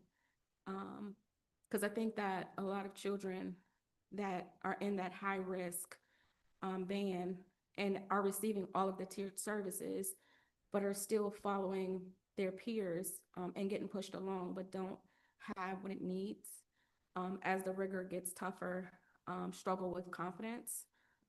And so what does that look like as far as the plan and working with families to kind of address some of those needs that's greater than what we have to offer within our school system? I think the first thing I would say is that the reading plan is customized to students, to the individual students. So these reading plans are not, so, I have X number of students in my class and I'm not using a template and writing the same thing in their plan. So if this student, let's just say student A that you have this concern about, then as a team, like I'm working through with my team, like exactly what are the resources are available, like what are the steps very linearly that, I want, like what is this what's the goal for this student, what are the measurable benchmarks. And so, I mean, our expectation would be that the plan is tailored specifically for the student. So it should not feel like the student is being pushed along as the grade level rigor is increasing. But what we should see reflected in the plan is that the supports have been tailored specifically for the student so that the student is experiencing success. Can you, who makes up that group, that planning group? Who does that consist of? Like the teacher, a reading specialist, a principal, like how many people are part of that team? Is it really just a reading specialist? That's developing the plans. So our coordinator or literacy coordinator is giving guidance to and working with reading specialists on that and tailoring that support. Certainly there is collaboration with the classroom teachers, and ultimately as instructional leader, those principals are responsible for that. So I ask because I wonder, to Ms. Cooper's point, there's so many, and we talk about this, I think, every time we meet, outside factors contributing to their success. And I just like, are the school social workers involved to say that there's food insecurity? Are other, there's housing instability, or just addressing those other pieces so that we are looking at the full picture of a student versus just the literacy part? So the plan you have in front of us is like in front of you is like is a reading plan, which is tied to VLA and includes all of the components that are required for VLA. But if you look through, like these plans could be generated for other areas and multiple areas as well. So while this is a reading plan, students have plans that are reading plans and engagement plans. Students have plans that are behavior and math. And the idea of the team is that we have multiple teams that make decisions around data. So like a screening team, which would say, okay, what students do we need to meet on? They're looking at aggregate data. That's going to be composed of like your main leaders in the building.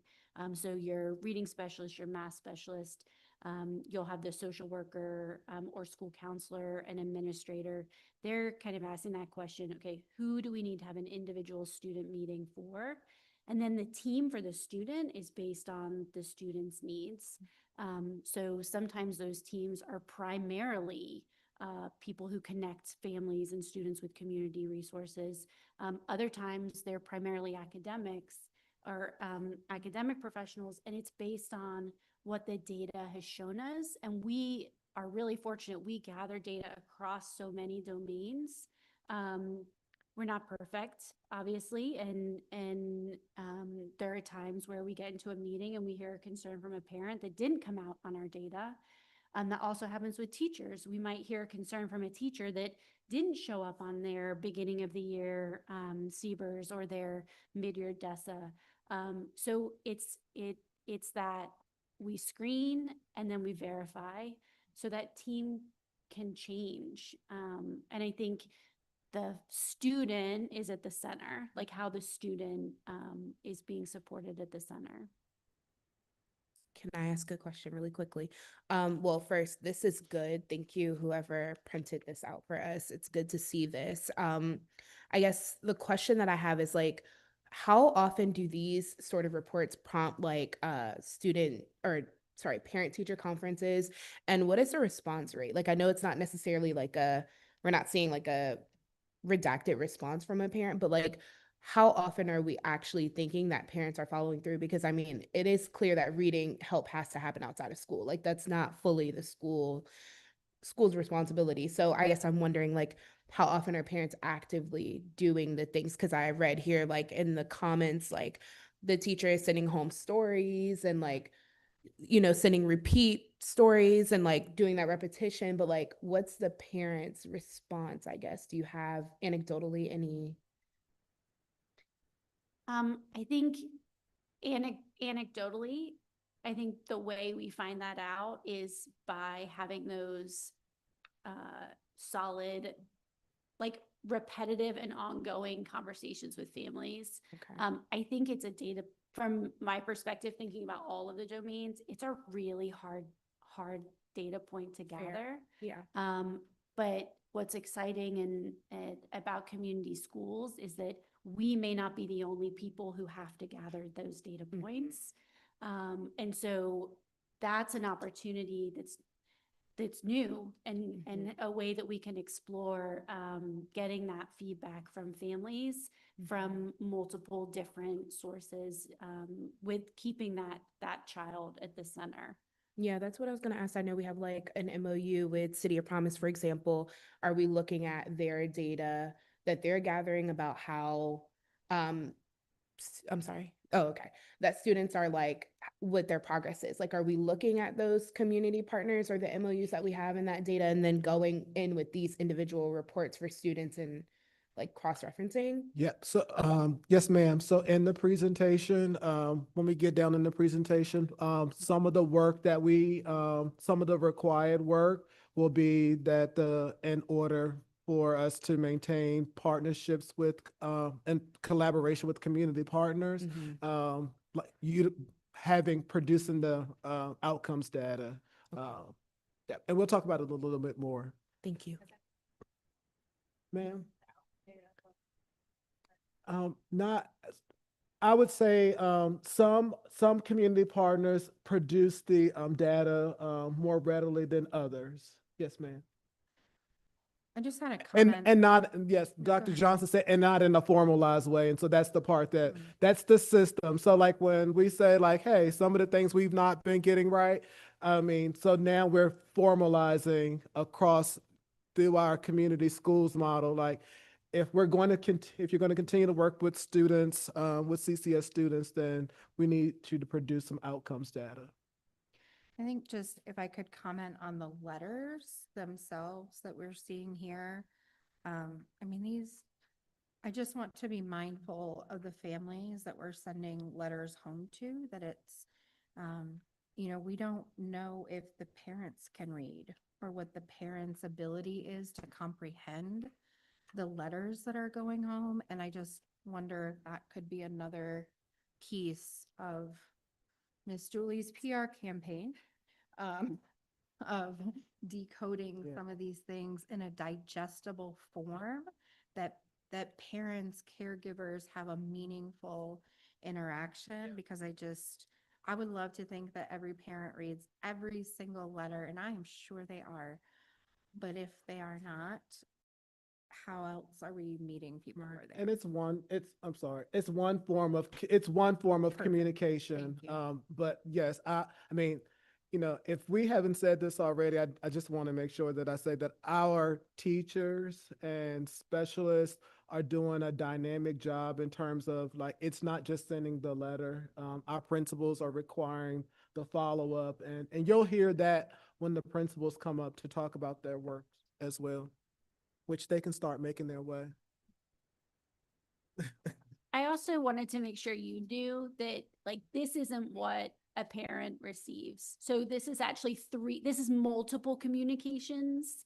You're getting it in a packet because, yeah. So next we want to invite some of our principals up, and they're going to give you more of a sort of detailed or some specific just examples of what this work is looking like within their buildings. So Ms. Mickens is going to get us started. Good evening, everyone. I want to talk to you a little bit about what we're doing at Tall Oaks Elementary School. Our focus this year is who's doing the work. And so we are focusing on student mastery, trying to get more into hearing more student talk versus all teacher talk. So I'll go over a little bit of what that looks like in our school building and when you visit our classrooms, what you would see. So one thing that you would see is active engagement. So we're currently using the PSYOP model that the division has provided PL for all of our educators. And then recently, this past, was it Friday? Administrators had their own special admin PSYOP training. So that is a model that is getting students engaged, like introducing them to sentence stems to help them gather their thoughts so that they're sharing more in the classroom and feeling more confident about speaking during classroom lessons. Also, we're doing interactive learning structures, and these are specific repeatable activities in the classroom that get students up out of their chair or so that they're not just sitting and listening to the teacher talk. And so this is another way to engage them in the content with each other. We're also focusing on shrinking the I do. So that's the teacher talking and trying to focus more on the we do and the you do. And so that allows for the teacher to also walk around and listen, actively listen to students' engagement with their peers and check for comprehension of the content that they're learning. And they also can provide guidance during that time if they hear a need from a student. Intentional belonging. So I had the opportunity of going to a responsive classroom training this summer, provided the division gave us the opportunity, educators could go. And I really, having the formal background in counseling, I really wanted to do it. And I also wanted to find something that would help increase our student engagement in the classrooms and also help increase their performance on assessments. And so I decided to pick the book, The Joyful Classroom, which is from Responsive Classroom. And so we're doing a school-wide book study on that. And so I mentioned interactive learning structures before, but it has tons of different activities for teachers. Some things you might see is, you may be familiar with the term turn and talks. So that's where students are turning and talking to each other, but not just sharing back what they said. They have to actively listen to their partner and then share that back with the teacher. So just getting them working on understanding what they're learning and being able to say it back when they're asked questions. Also, what else are we doing? We're doing a lot. And specifically, this helps our Black students because we know that we want to create a sense of belonging. That's what a responsive classroom is. And if you don't feel a sense of belonging in your school community, then you're not going to perform academically high. So we want to make sure that we want to make sure that they are feeling welcome in the classroom and having the courage and confidence to show their performance, whether that's verbally or written. For targeted support. Miss Mickens, if I could, funny enough, I was at the Boys and Girls Club today, and there was a student from CHS who's in a public speaking class who apparently took it upon himself to run a weekly class there with students. And it's a public speaking engagement class where like today, they made little characters with food. And then they had to go up in front of their classmates, and most of them were from your school. And they got up in front of the room and they shared what animal they made. They named it, where it was from, what its favorite hobbies were, who its friends were. And I'm trying to think if there was like names. There were several different pieces. So perhaps that's working because it was really They sweet. got it from And us. we have just coincidentally, no one paid me to say this, but just it's working. Apparently, they did a great job, and the animals were lovely. So thank you. Thank you for sharing that. Good. Okay. So our targeted support, we have moved beyond our general goals. And so, for example, in our principal meetings with our division leaders, we've looked at intentional ways to analyze data. So not just looking at, what the current assessments are, but going back, diving deeper to when the student first came to our school and just looking for trends. And sometimes we're seeing like students perform well during the winter assessment, or they performed poorly during the spring assessment. So just kind of looking at those trends and seeing how we can support. Also at our building level, our PLCs and leadership meetings and domain team meetings, we're diving deeper into the data there. We have data dashboards that we frequently look at. And so what our leadership team decided this year is that we were going to try to do like a mentoring plan. And we started very small. We started with our third graders, and we identified some Black students that they are not receiving tier 3 instruction. So they might just be in tier 1, or they might be in tier 2, but they're not meeting the benchmarks. And so we wanted to see like what else we could do for them. So we looked at their data, and then we created individualized academic and behavioral plans if behavior was needed, and then tailored it to their specific needs. So that could look anything like, it could be a check-in with their chosen person in the building. Students love our nurse, so some of them go to her in the morning and they just want to check in to start their day. Just getting them motivated. Attendance is also a concern. So like sometimes just having that person that's, first of all, we all greet them and we all love on them, but sometimes you just need that one person that's giving you that one-to-one attention. And so some of those are in their plans. When it comes to academics, just talking about in PLCs, what does the teacher need? What supports do the teachers need to work with the student? What have they seen that's working? And so that's a work in progress. We're tweaking some things. Also, this is done during the school day because we feel that's the main time of the day that students need support. And it is within our building, and teachers are volunteering. So if a student remembers his kindergarten teacher and that's who he needs to check in, and they're in third grade, then they can go see their kindergarten teacher. So it is a work in progress. The other thing that we did is in our staff connections, I don't call them faculty meetings. Our staff connections are more for PL and working on things that we can do to help improve our school. We had a list of Black students, but also there were a few students that when we looked at their data, they're not Black students, but we felt like they could benefit from it. So we had their names on a note card, and at a staff connections, the teachers and admin, we just sat around and wrote notes to the students, and then we gave that to the teacher. And so throughout, like over the course of a month, they could just put random notes from us on their desk. And so I know one teacher's feedback was a student asked her, "Did Miss Mickens really write that?" And she's like, we're like, "Yes, we really wrote this for you."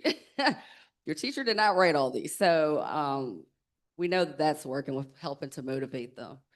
And then for our PL instructional practices, recently we were identified as a TSI school in the gap groups, economically disadvantaged and English language learners. So we're working with consultants, Dr. Kateri Thunder and Steph Tatel, and they were focused on teaching vocabulary, being explicitly teaching vocabulary, because what we found is that students are struggling with understanding the meaning of words, which then affects their comprehension. So we're moving more towards a model of productive struggle. And even though we were identified in TSI for those gap groups, these strategies that we're learning still work for our Black students and all of our students. So one thing that we noted is that a lot of times we may over scaffold for students. So then when they go to do work independently, they're waiting for the teacher to tell them the next step. And we're like, we have to pull back on that. So they're working with us on how to gradually pull back on doing too many scaffolds for students so that they are able to master their skills and use their critical thinking skills and persevere through any challenging content. I think that was all I needed to say. Okay. All right. Thank you so much for having us tonight. And I feel like I should note, there are wonderful things happening at all of our schools, not just the ones that are here, but we are super excited to share with you guys what we're doing. So at Walker, one of the things that we are engaging in is very purposeful tracking of data by membership group. So we're regularly disaggregating data in our PLCs, looking at specifically the membership groups. It would be easy to look and say, oh, the average score on this assessment was a 75. We're doing great.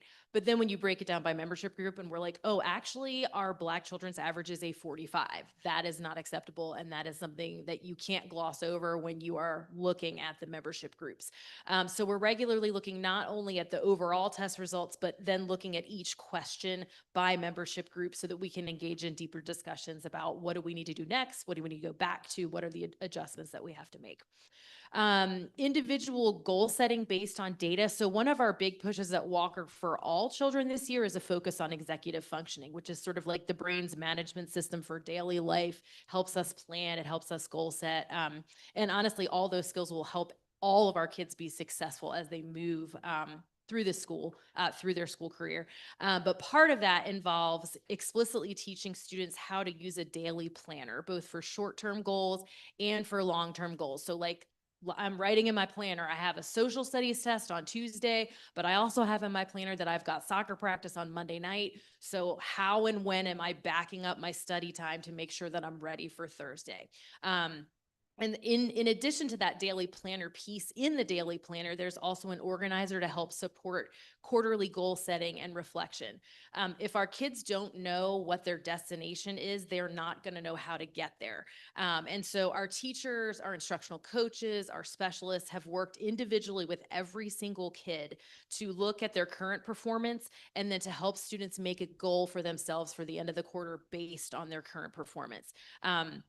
And then there, of course, there's that reflection process at the end of the quarter. And then one of the really cool things they did mid-year, if you as a parent have ever seen the MAP testing trend and you can kind of see how it goes, we actually had our kids look at those to just be like, hey, look at your progress over time. How do you feel about that? Do you feel like you're making the progress that you could make? If you're not, what are some changes that you want to make for yourself? And then also just, what are some great things that you're proud of for your work in the first semester?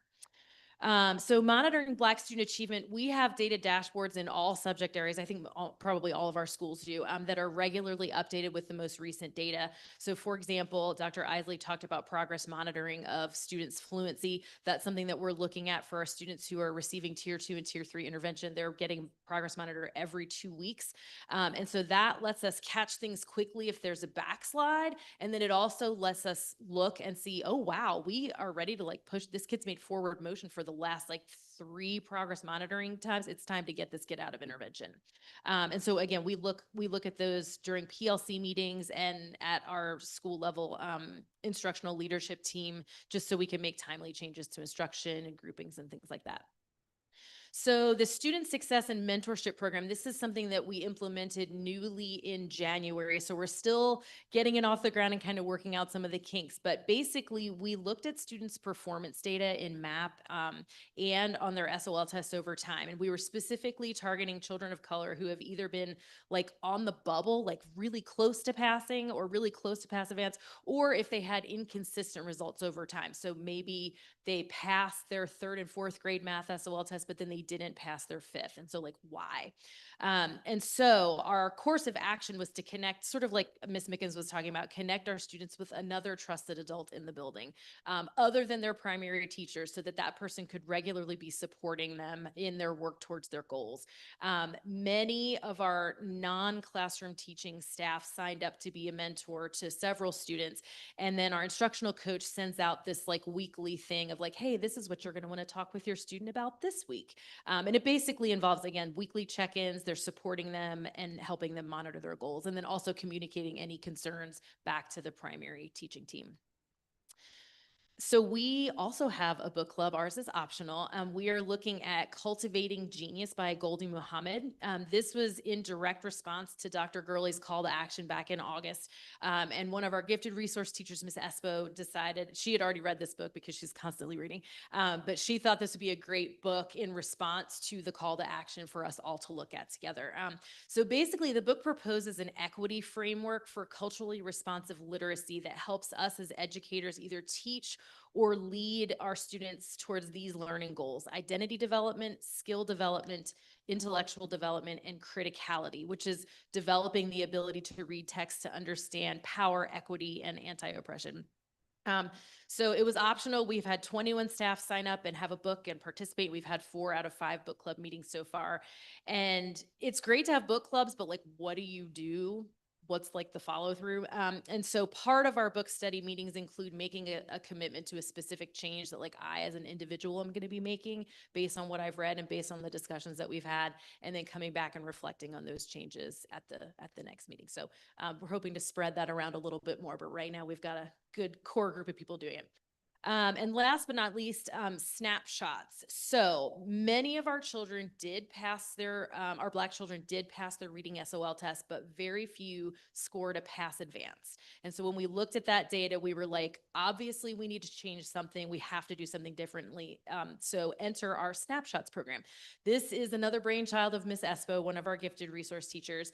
And she used the framework actually in this book to design a curriculum that would focus on executive functioning, because again, that's like our big push this year, building background knowledge for students, and then also connecting reading, writing, and art. So the curriculum focuses specifically on the works of Black Americans like Gordon Parks, Langston Hughes, other various Black artists who use their art as a platform for social justice and to uplift Black voices.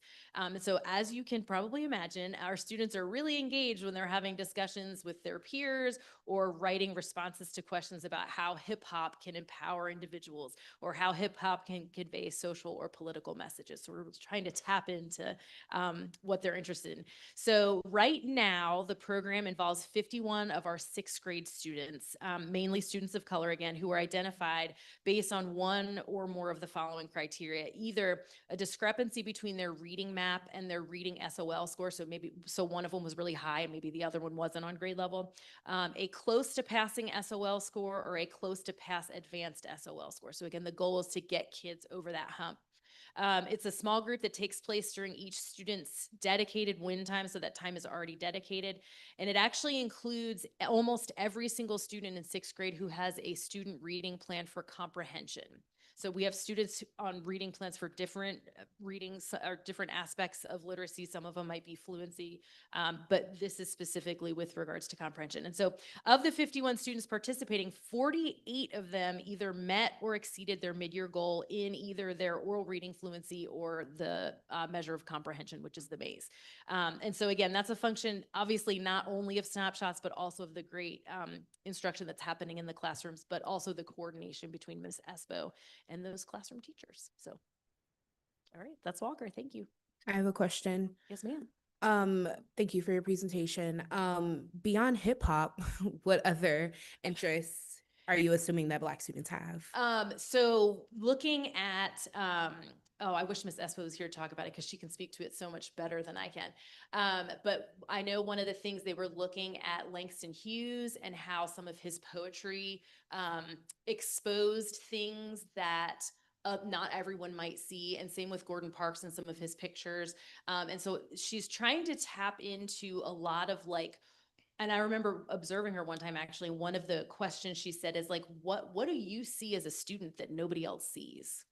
And it was really getting it. And so reading some of the responses was like, some of them were like, y'all don't see the bullying that's happening sometimes, or you don't see that, this teacher treats this kid differently than that kid. It was very telling, and really trying to like tap into just who they are and what they see and what they're interested in.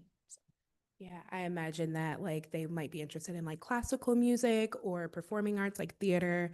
But typically you're exposed to those things in Walker, and since we have reconfiguration, it might be a challenge to reach those Black students. So I hope that we continue to expose them to things beyond, hip hop. But yeah, thank you so much. Good evening. So my slides are slightly different than what's already been discussed, but looking at CTE, our Career Technical Education programs as a whole, overall, our Black students account for about 26% of our total CTE enrollment across grades 7 through 12, with marketing having the highest enrollment, followed by STEM. Historically, CTE at CHS and CMS have focused on engineering, with also marketing and photography being popular at CHS. However, CTE course offerings have been limited to those areas until recently. And beyond STEM, the focus of CTE courses have typically been focused on helping students earn a sequential elective to meet graduation requirements rather than on post-secondary education and employment opportunities. So over the past 3 years, we've been working about being more intentional about adding CTE courses that align with student interests and the labor market needs. And labor market needs, we use trend data from the local workforce development board, and so it's outside of just our educational data. It's state data, and so let's see. You can move to the next slide. Thank you. So the state required CTE course at the middle school career investigations, it was initially only offered online. However, this year at CMS, they've started offering this course to some students in person, with some students still taking the course in an online format. The goal of the course is geared towards having students explore their interests and strengths, learn about workplace readiness skills, explore career pathways, to name a few, all of which should be directly related to a student's plan of study, which is what should help guide their course planning from middle school through high school and connecting to their post-secondary plans. And so this year, CMS started working more with Ms. Morton at Virginia CareerWorks to host guest speakers from industry and talk about a variety of careers, not just those in engineering. Our goal is really to expose students to a wide variety of careers and post-secondary options. And so also, we're continuing to expand that course, and we'll be working with Dr. Thompson to, really plan out that more for next year. But we're also, talking about having guest speakers from industry and various careers come and speak. And CMS will, again, provide more career exploration opportunities, and including K-Tech tours. Our students don't know what they've never seen.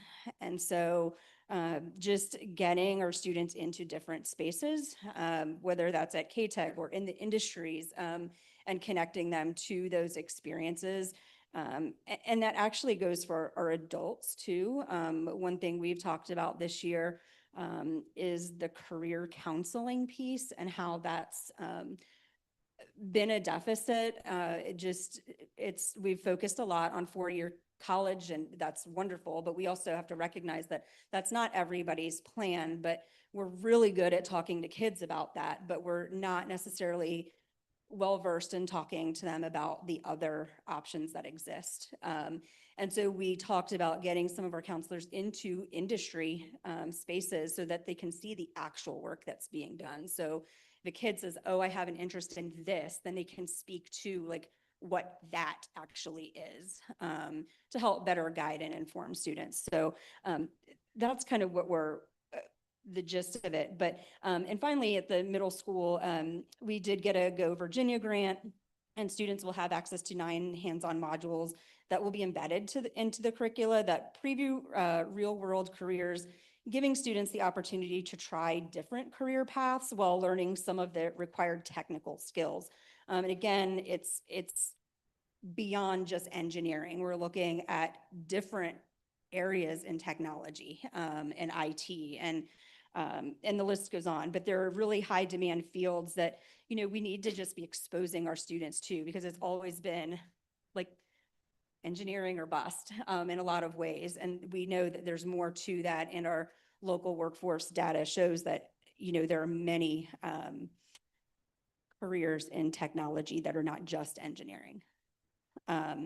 So then at the high school, again, we're expanding our CTE opportunities, and students at K-Tech have career strategies where they work on their personal brand, marketing, resume building, and interview skills. Ms. Morton, once again, ran an internship academy at CHS where students worked on resumes, workplace readiness skills, and interviewing, which are great skills that our students need, and more of our students need opportunities for that. So we hope to expand that in the future. Also, some of you might have attended Real Money, Real World, where we did the financial planning simulation at CMS earlier in the year, where we also had LMA students. And then we recently had the simulation at K-Tech as well. And it's really about financial planning, and it puts students through a scenario where they have a set salary, and then they have different scenarios in their life, like what their rent is, or they make choices about their life, and they can see like how far their money goes or doesn't go. And the students' feedback has been really positive about that.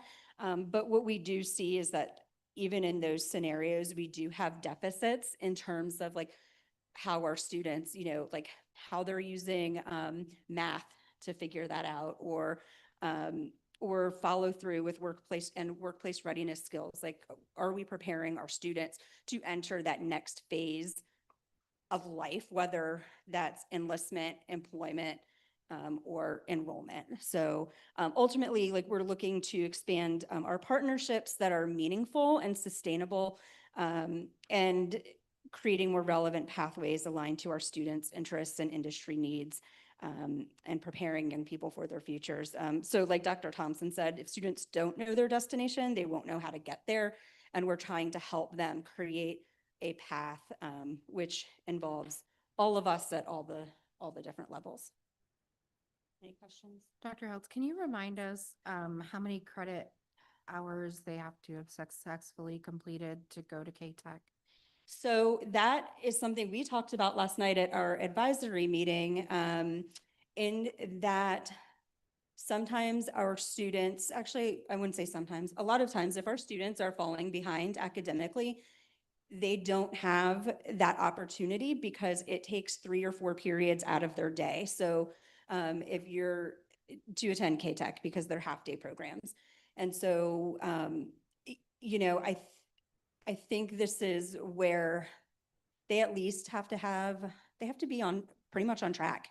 And I think as we move forward and look at getting our career and our plans of study for each individual kid solidified, it will help, because it'll help them, with their goals. And so like they can be revisited. I'm actually pretty sure a lot of our students that aren't sure what they want to do have no path. They have no plan to get from here to there. And so like if K-Tech is in their plan, then they will know, and the people that are working with the students and their counseling and just the adults in their life can help them with that and help them make sure that they get where they need to be. I just think sometimes they don't know, right? They Correct. don't know. And by the time they do know, they're in 11th grade. Yep. And they're like, oh, what do I do Yes. now? So I think like what we are seeing as a progression from 3rd grade is great, but I am concerned about the right now. Yep. The kids who are like stuck in the middle that don't qualify for that, don't qualify for this, and are leaving our buildings. And I do not think they are ready in some scenarios. And I just like, I think- how to Yeah. reach I think that to address your address your concerns, so it's twofold. So the academic advising and our new platform will get to the like ensuring kids know how to, and then the pocket of students that you're concerned about, the ones who are right here now, I think this is the group where we're being very intentional about like what is it that this group needs, because I mean some of this predates many of us sitting here, right? I mean this is about when they were much younger, and so in the right now, I think we're building out, I know, not I think, I know we're building out the, like, how do we create these opportunities? Like if the comprehensive space is not the correct space, if, if you access learning through the alternative space, then how do we do that? Plus address like what happens after high school in terms of the career readiness, like like what industry are you looking for, like how can we connect you with internships, job shadowing. So I mean, I believe we are getting that part right, like to address the right now, and then eventually what we should see is that falls off because we've done much better like utilizing the platform starting in like fifth grade, because then that's when like students will be building their plans because it's fifth grade to the middle school. And I think we will see a much better progression for all students, but specifically in this case, our Black students. Yeah, and I think we also have to all be on board with talking about these things and careers and being real about it. And it's not just a thing, because what we're seeing is that regardless of whether our students go to college or they don't, like they all come back to this community, not all, but many of them come back to this community, and we want them to be productive members of our community and contribute positively to our workforce. And so, that requires skill building and just Well, it collectively requires do them that. having jobs that they can afford to live Correct, here. which is why And I we're think looking at the high demand and higher wage. That people talk about K-Tech, and I say every kid at K-Tech, if they do the things right, like they all would get a credential theoretically that would allow them to enter the workforce immediately. And at our board meeting last night, we have a student on our advisory board, and she's in cosmetology, and she's going to 4-year school, and she plans on having her license and earning money while she's doing that. And I think people think it's an or, but it's an and. And so I think as we start shifting mindsets around that, then things can also change. But yes, we looked at elementary, middle, and high last night in terms of like where we are, what our pain points are, and what wonderings we have. I have a question before you pass the mic. Thank you for your presentation, Dr. Heltz. So when I was in high school, you were my principal. And I know like when I was there was like a kind of like I don't want to say like a stigma, but I feel like there was kind of like the students who go to K-Tech are like the students who aren't doing good in the classroom, right? Sure. So I would love to see, if at all available, some data or some correlation between like for chronic absenteeism purposes, like how are the students who enroll in K-Tech, how are they more motivated to come to school? And if that is the case, how can we increase buy-in across the division so that teachers are encouraging their students to go to K-Tech earlier and like keeping it as a thought? So yeah, anecdotally, what I will say is that adults having this idea that a kid should go to K-Tech because they're chronically truant, K-Tech doesn't fix that if that's not what they're interested in. So that is not like, and that's what we're trying to break that a little bit with, not just with all of our, our school counselors and other divisions too, because we work with other divisions. If a student is motivated and does see themselves as that career, then those kids definitely do better at K-Tech than they do at their base school. So we see both. But yes, that is the stigma that we're trying to break, but it's also about informing our students about what like the wage potentials are and what the opportunities for furthering their education and what companies will pay for them to do. And so that they can move up within their industry as well, because not many people want to just stay at that entry level position permanently, right? You want to see upward mobility. And like not to, I don't want it to like seem like I'm not talking about the students who are like chronically truant, right? And like I don't believe that is the answer. Like I agree with you. I met a student, Miss Burns and Miss Burns already knew the student, but I met a student at high school 2 days ago, and she was like, I've been doing the, I think she said the technician, like the Auto tech. yes, auto tech. And Mhm. then she was like, she wants to do nursing next because she's really interested in having multiple like skills and opportunities. So, I mean, not that that is her story, but for other students, I have heard that like, oh, I come to school more because of Yeah. K-Tech.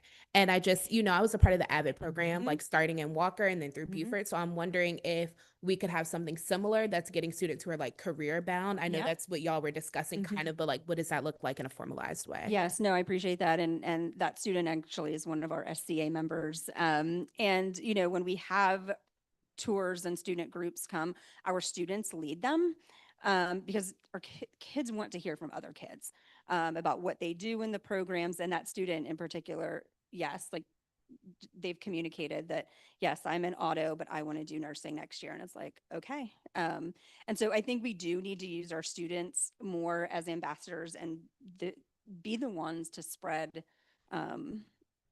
what we do and the good things. So I do think we have students that are very different at K-Tech. It's much smaller. There's some more sense of community and connectedness because they're with one person for that whole time. So, and Dr. Heltz has heard me say this too, and I think this kind of goes in the spirit of what you're saying too, Miss Bryant, in the sense that like I would like to see more Black students in our K-Tech programming. And I think that some of it is twofold because I think that there are stigmas. And this is just me speaking generally, but I think that sometimes we place stigmas on certain careers. And I just think like, sometimes I hear people say like, oh, I don't want to work in electricity because I don't want to get shocked. Well, like just you can cut the breaker off and you won't get shocked. But I mean, the thing about it is you leave the electricity program and like you're making a lot of money. I mean, if you have to get an electrician to come out to your house, I mean, they're charging you before they even get there. And so I do think that as we think about like and I think this is a generational support because I think about some of our adult ed programs that we're not represented in either. I think that some things we just have to like remove the stigmas behind because I mean, I think that was the first thing I said when I walked to K-Tech when I first got here. I was like, well, where are we in this building? And I just think that we have to remove some of those stigmas, which will then like get kids there. And I think the tours are going to help with that. yeah. And I think what I would say though, is that K-Tech's actually more diverse than each of the big pools that we serve. So, yeah.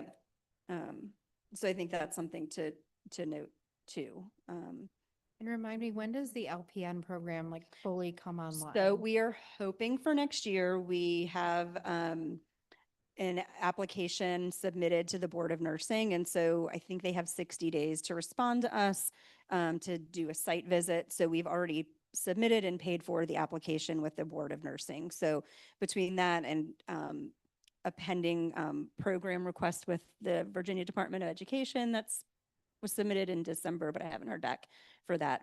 It's wait and see right now. So yeah. And we have the teacher. Yes, we do. Teacher pending. Okay, thank you.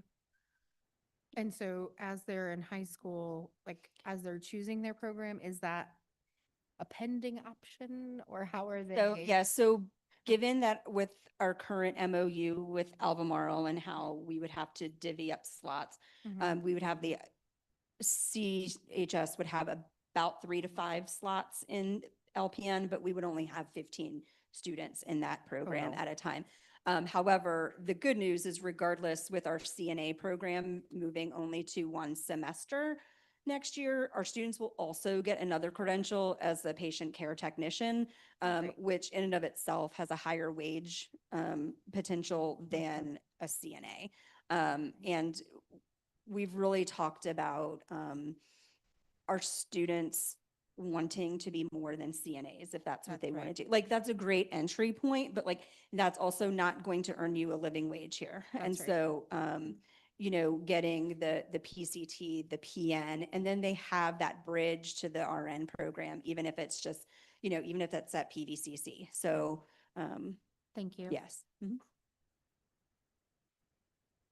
Thank you, Dr. Heltz. Thank you for this opportunity to talk about our Black student achievement, but our all of our student experiences. I can, before we get too deep, just to dovetail on what Dr. Heltz was saying, my own son is a student here at K-Tech. And what he is going to be credentialed. He's in the automotive course, and he's going to be credentialed in many services related to auto tech. And the best part of his day for the past 2 years is being in the automotive class. And in part, it's because he's acquiring these very pragmatic skills. He's having this really great experience. A significant part of what's, I think, also sort of featured here at K-Tech, not only in the programs, but is the teacher that is facilitating that course is highly dynamic, very engaging, great relationships. And I do agree, and I think it'll be a theme of some of the things that I'll speak to is the power of the student voice and being able to articulate what ultimately the theme of what I'll speak to is not just an achievement gap, but the experience gap or the representation gap that exists around the things we're currently offering at CHS, but how we can integrate better experiences, more representative experiences for our students across CHS and the levels we offer, and certainly that includes K-Tech and even through our PVCC courses. So I wanted to talk and acknowledge at the outset that one of our actions has been we're interrogating our data in the same way I think you all are asking, but ultimately that interrogation is leading to and looking at the systems that inform the outcomes that we have. And so a primary objective for us is to look at our enrollment and our advanced placement and dual enrollment courses, not just to see the total number of students that are represented in there in any one demographic, but to see that are they representative of Charlottesville High School, and are our students are they being able to access those experiences in a way that they're prepared to have? So we're looking at that data. We'll look in a few minutes about the historical enrollment data in our AP and dual enrollment courses. And then our action steps are then to align, looking at our student enrollment, making sure that those courses are representative of CHS. Dr. Heltz talked about the K-Tech pathways and the career readiness options. That remains a priority for us. Again, thinking about the augmenting the experiences that we're going to be able to provide for our students. And so in addition to the courses that were offered through CTE, we're offering our AP African American Studies courses. We're increasing our dual enrollment options, including what some of you we've presented on before, which is the Uniform Certificate of General Studies. This is good catch. The UCGS is an option for our students to take PVCC courses. We have 13 of them. They can take some of them in person directly at the school. The other ones are going to be offered from the school virtually. They're free to the students. Ultimately, a student can get the certificate and up to 36 credits towards college. Financially, it's a significant opportunity. The rigor of the courses is exceptional. Our task is to continue to figure out how we can increase where these courses are offered, being able to offer them directly in person. That depends on staffing credentialing. Just this past week, for one of the courses that we could offer for art, we were able to identify a person who is currently a teacher, who also teaches at PVCC, who is in a position to teach directly this art course. So we're slowly growing from our English and engineering courses and some of our history courses into the other humanities-based courses and other science options that we are offering virtually, but that we want to offer in person. In the meantime, this is a tremendous opportunity that we're glad to have, but again, as if with the theme of all of these opportunities is making sure that all of our students, and our Black students in particular, are aware of these options and understand what experience may await for them with these courses. We have had several student engagement conversations along with myself and Ms. Webb Jordan, our assistant principal, and Maddie Bryan, our school counselor. We've met with groups of students, primarily our Black students that are juniors and seniors that have had success in dual enrollment and AP courses. And that had been really accessible and open to speak with us about what their experience was like and to be able to articulate barriers that they have seen and areas of success. They had very candid and direct feedback around where we are in their minds successful, and then where we have opportunities to refine our practices, not only to make the course meaningful for all students, but to make them more accessible and welcoming for our Black students in particular. Our student group has been partners with us, and not only talking with us in these sort of direct, more intimate settings, but they've been willing to talk to other groups of students in a panel opportunity to talk about what their experience has been and how they navigated successfully, how they've navigated being in, not just in our AP and dual enrollment courses, but how they navigated being successful at Charlottesville High School. And we were able to align our students to work with our counselors as a part of the academic advising process, to Dr. Heltz's point earlier, ultimately to be not only ambassador for the courses and these experiences, but in some instances be ambassadors for our teachers. They are very candid about where places are successful, and I think for the most part our students had a favorable commentary about our teachers and our staff and our courses. I'm going to call out Mr. Will Gore's over here to my left, and his name consistently came up in both the government courses he teach, but at the advanced placement level, where he is consistently promoting student voice. He structures his course in a way that elevates and holds accountable everybody that's in that space in a way that's very affirming, and that ultimately leads to students feeling very connected to that course and feeling successful within that course. Dr. Malone? Yes. Quick question, two things. The Sure. PVCC UCGS courses. Yes. Is there a required GPA to enter that Yes. program? 3.3 is the minimum GPA you need to have in order to access the UCGS right now. In talking with PVCC at our curriculum fair recently, I think there is some conversation to see if that may shift, but in January of 2026, it was 3.3. Okay. And then when you talk about Black student voice, is there a Black student union anymore? No. Seems so far. There's an opportunity. We do have some students that have approached about re-engaging the Black Student Union. And so it's an opportunity.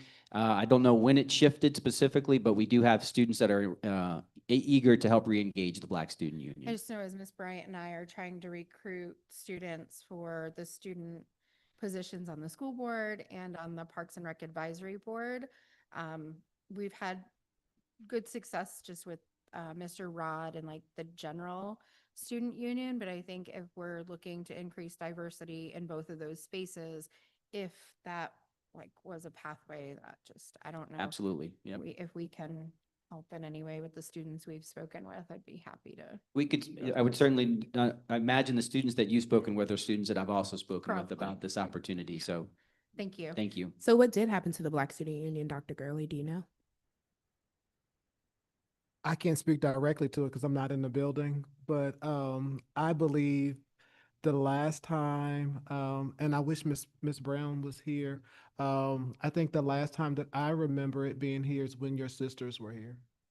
Well, that's unfortunate. I watched the Albemarle County Public School Board meeting recently, and they had a whole presentation. The BSU got a proclamation for Black History Month. So, I mean, if we want to talk about Black achievement, we've got to put those sort of supports back into the building. And I would love to see that happen. And my sisters, they graduated a couple years ago. So I'm just wondering what happened since then. Yeah, no, I think, say what? Yeah, no, I think we are still in support of the work. I mean, it's sponsorship in the building. And so, yeah, I mean, I think we've continued to, despite of not having the union, like we still are promoting the work that was happening with the Black Student Union. I mean, if you remember, I was, Dr. Johnson and I, we were meeting regularly with the Black Student Union. So, I mean, we still are carrying on the work, even though, I mean, and I don't know. I mean, we can investigate that, but we just continue the work on. But I mean, most certainly, if there's a group of students, I mean, and even if no one in the building wants to sponsor it, I mean, we'll figure out a way to still try to make it happen, because we've talked about, I mean, what our work can look like at the division level with various clubs, like what it would look like for us to sponsor some things. So, I mean, we're still open to it, and we're going to still continue the work. And even if like, yeah, there's no one there sponsoring that. Well, yeah, as we continue to have these very important conversations about things like SROs and correlation to student achievement and things of that nature, the BSU was very active in advocating against that. And I mean, for what it's worth, it would be interesting to have that student perspective, that student advocacy perspective, outside of, you know, your typical student council and things of that nature, because it was a container for the students who typically wouldn't participate in those sort of clubs. So there's definitely value to it, as you alluded to. And I would like to see that as we continue to do student engagement. And Thank now you. that I think about it, I mean, and I apologize that I'm circling back to it, but now that I think about it, Miss Mason is on. I keep feeling like Miss Mason has been gone. Miss Mason was the sponsor, so it's been since your sister, because Miss Mason just left the building this year.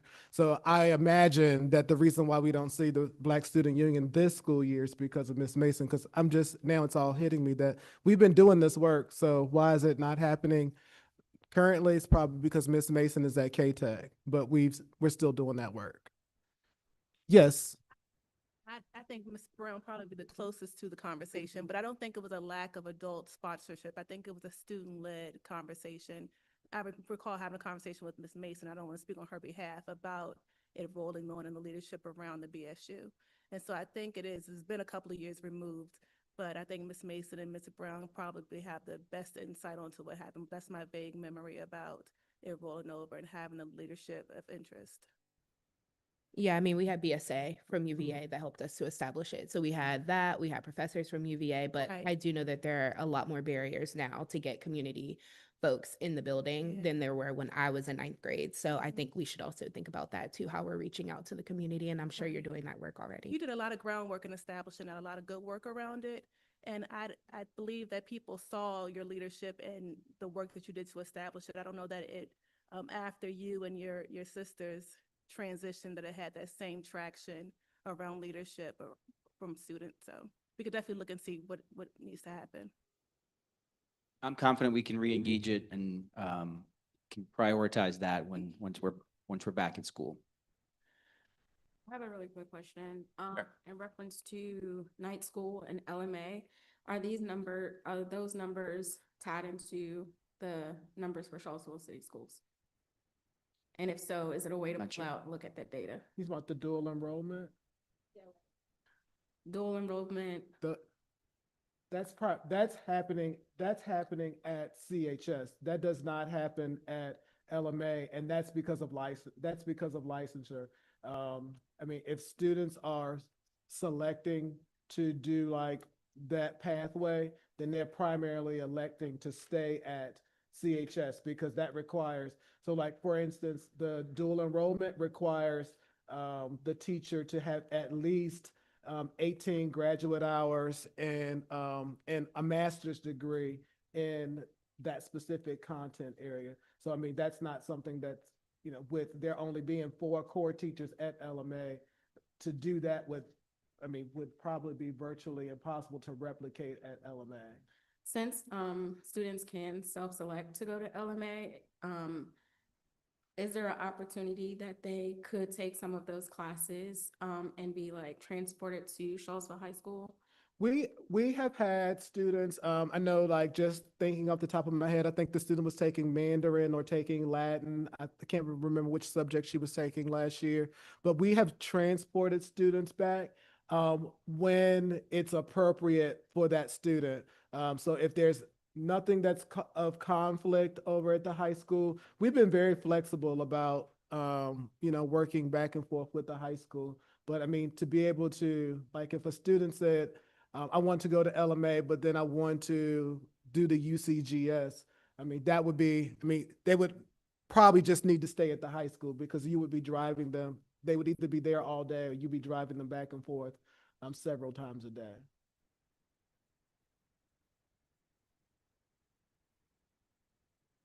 In terms of the teacher recommendation part of this, the experience gap and the representation gap, the teacher recommendation is a feature of our academic process. And Dr. Gurley referenced earlier an adoption that Charlottesville City Schools is looking at, an adoption of a new platform that helps us to work through our academic advising, which is that process by which courses are recommended, students are expressing what their interests are. They're not only expressing their interest, but they're understanding the financial implications of certain pathways, the opportunities that may exist from certain courses of study. And the teacher recommendation part of it is a significant one because it's a meaningful opportunity where teachers are talking directly with students about what courses they're going to be taking and having a direct conversation about where they're at currently in the course and tying it to what courses could be coming next. And so we don't want to remove that feature from our academic advising work, but we do want to know is that after those teacher recommendations are in and after we have our course requests selected, what did that show us in terms of our data? Does it show that our teacher recommendations and do they align with student interest and do they align with our courses being represented by the students in Charlottesville High School and our Black students represented in spaces where they may historically not have been? So that work we're doing that equity work to make sure that the alignment of our recommendation and our academic advising are making sure, to the extent that we can, trying to mitigate some of the bias that may come from that experience. Real quickly, Dr. Malone, I'm sorry. Yes, sure. Me. Oh, hey. Just wanted to make sure that teacher recommendation, you're talking generally as far as and not necessarily to AP or dual enrollment, correct? Right. The teachers are making recommendations for any course that could come next in whatever sequence could come next. So it's across all courses, all levels. So if I'm teaching English 10, and I'm going to be meeting with Stacy about, we got English 11 honors that's coming forth, or we have the AP course that you could be thinking about. I just wanted to make sure. I know previous boards had asked that it was not like a student being placed in an AP or dual enrollment was not, it didn't necessitate a teacher recommendation. I believe way back it did. Right. No, it is only, and I think that speaks to this interrogation of our system, this academic advising work, and the consideration of it is that it is a feature of course request, but it is not a requirement. Okay. Does that answer? Okay. We continue our staff engagement work. We prioritize our SMART goals, our school improvement goals, the goals that are set at PLC. They all start and are prioritized around what Black student achievement is. Every staff meeting is a conversation around how the routines and actions that we set are how they are impacting our Black students and our Black student experience. So we continue to prioritize that conversation both at in our staff meetings, but also through the culture work that includes myself and several staff members who are helping to do that work of analyzing what equitable practices are in place, where implicit and explicit bias are existing at Charlottesville High School, and to help support both the PL and immediate action that we can take around adjusting those practices. Our most recent data that we looked at our staff meeting was looking at current year one grades across all courses, and then also looking at what the grade distribution was across any one course for our Black students and white students. With that information, with that data, we'd be able to look to see where there's larger achievement gaps across certain courses or across PLCs. Also look to see, though, where we had opportunities where we had narrow achievement gaps, where we actually had Black students outperforming white student groups in certain courses. Regardless, it gave us an opportunity for each PLC to do a fidelity check to be able to understand if the things we are expecting to do and that we have committed to doing, are we actually doing them? So our PLCs are actually endeavoring next into doing that fidelity work to make sure that we're on track with what we said we were going to do. The last bit about graduation rates, there'll be, I think, other conversation about our graduation rates, but we assume that all students are going to be able to graduate on time in 4 years and can work towards an advanced studies diploma. And so we lead with that expectation and we lead with that aspiration. Thank you. I think. So wondering if there's an appetite real quickly for anybody to take a quick break. And we're over time-wise, but Yeah, I budgeted to set, I gotta go do. I got a I commitment know. here in 5 I've just minutes, had so. some requests. I'm just trying to. Yeah, so let's keep going. All right. And if you need to step out, please do so.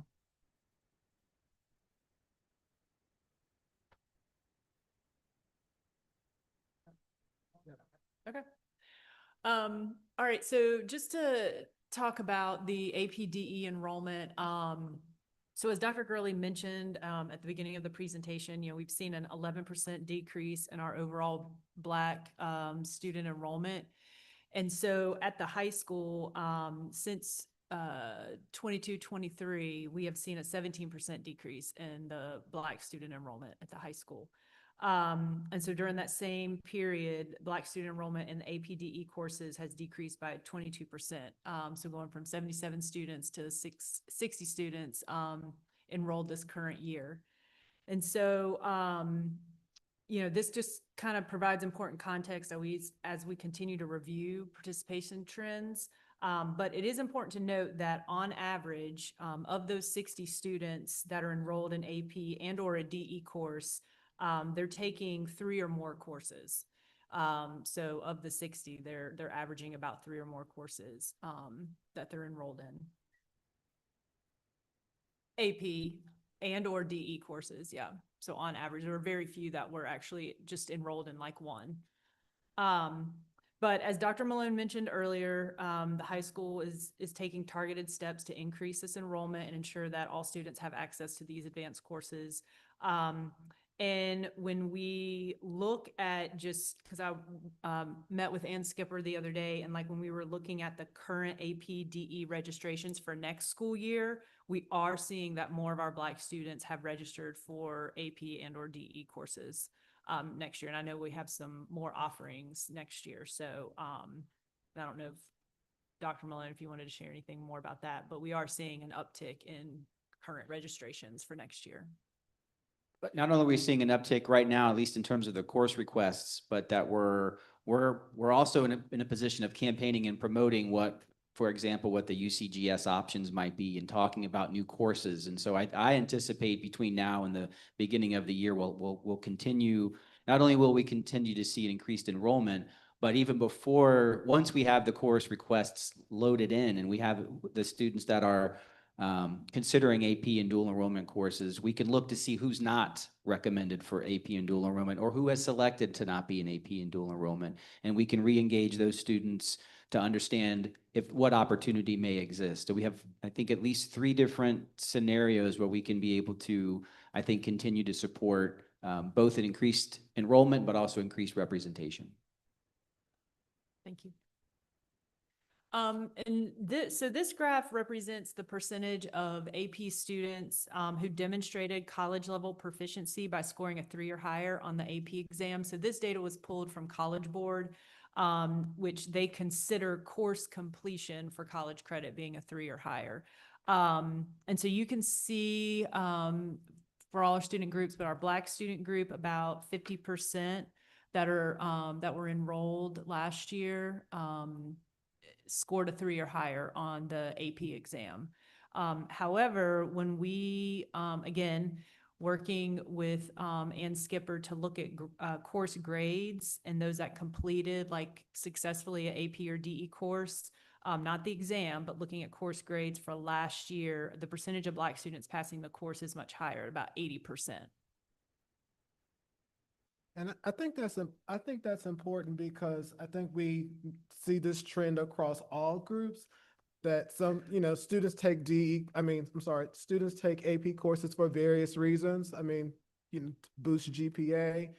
So students are not always entering into the AP course to sit for the test for credit. And I think for that, and for that reason, like we've even like held our students accountable different.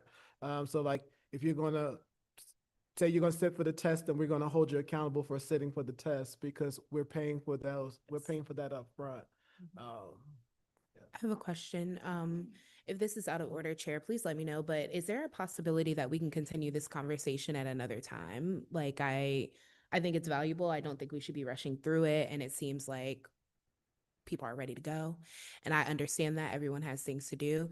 But again, the achievement gap is a very serious issue and I don't want us to rush through it. So, and not that you all are, but I just know that like board members have other responsibilities and obligations and I want this to be thoroughly discussed.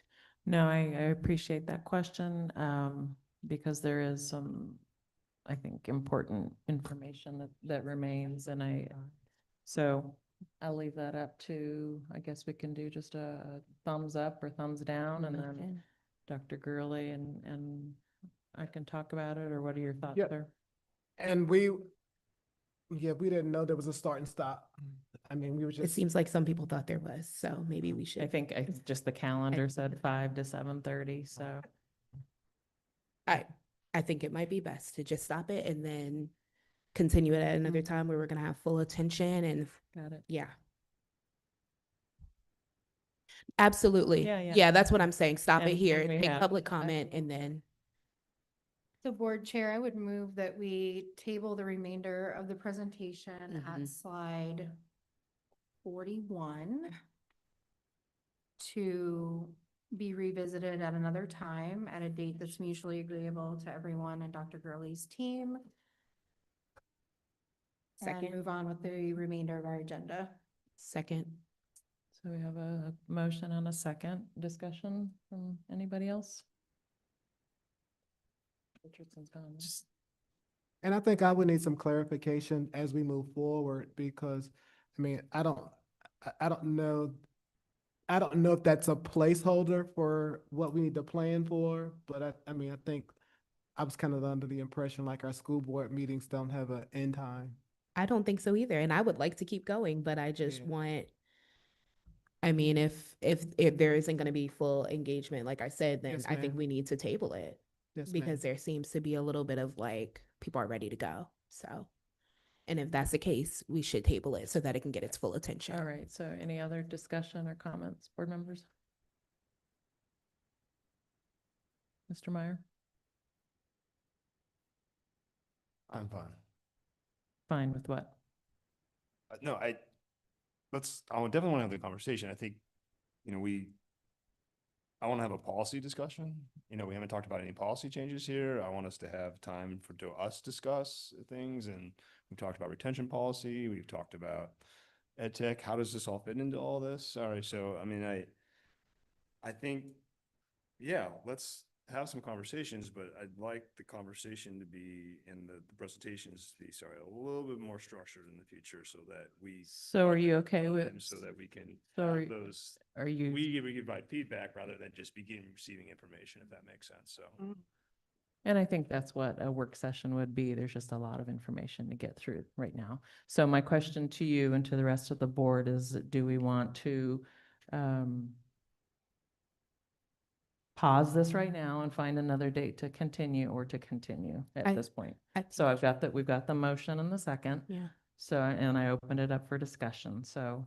My only addition would be that I originally, when I don't remember if I said this to the whole board as a whole, but I said, I think a Saturday would be more fitting for this because we have like our board development sessions that last like 4 hours plus.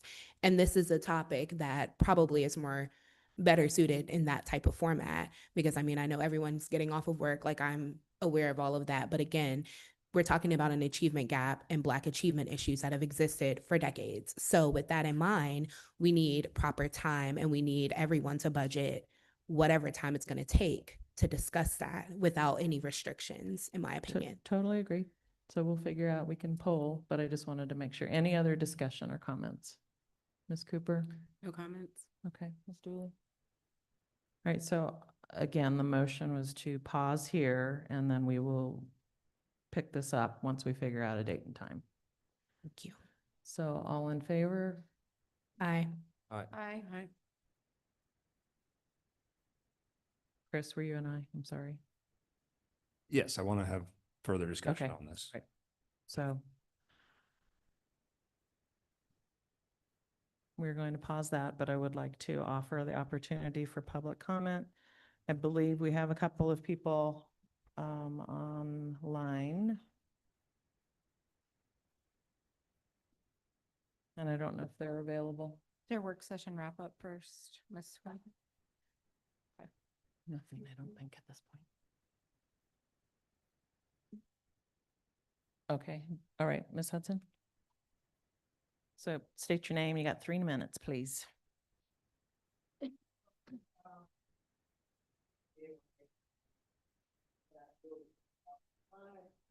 more than improvement. And so, just like Diana said, this is the first thing I put in the notes we do all going over the information in the packet is reading rates have always been a problem for color since the inception of Charlottesville City Schools. So when you collect data like this, if you're not gonna go back and really review the data, and I'm big on data, I work in tech, big tech at that. If you're not gonna go back and have to look at the numbers in its entirety, then you're not giving a full picture of the story. Not only did you not go back and look at it from like Lane High School days or the chart for high school days about parents or grandparents or great grandparents, but you also didn't do a post-technology study to see how technology has affected kids and affected attention or attention span or the ability to sit still to even engage with reading.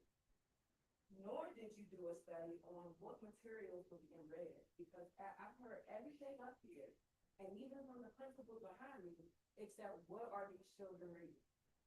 If you got them reading To Kill a Mockingbird 2026, To Kill a Mockingbird didn't even fit me when I was in school here from 96 to 2000. And so the information that you're pouring into kids, to me, is it even relevant or prevalent for what they're using in everyday society? Now, one of the principals pulled up a book that said, I want to make sure my notes is right, 3 minutes, not enough time. When I said for almost 2 hours, she said the book is Cultivating Genius, Power, Equity, and Anti-Oppression. And so I got to go back again, materials, if everything. A lot of the materials that we read were very oppressive. To Kill a Mockingbird, to be exact. So just to go back down the list, have the SOLs been compared to your OWL tests from back in the day? Because the testing hasn't changed. The name has, but the information inside those tests have not changed. I've seen SOLs. I put kids through this school system, Albemarle County school systems. It is the same information being measured. Why have you not provided that information in any of this data? What is the number of students inside this data that are on IEP?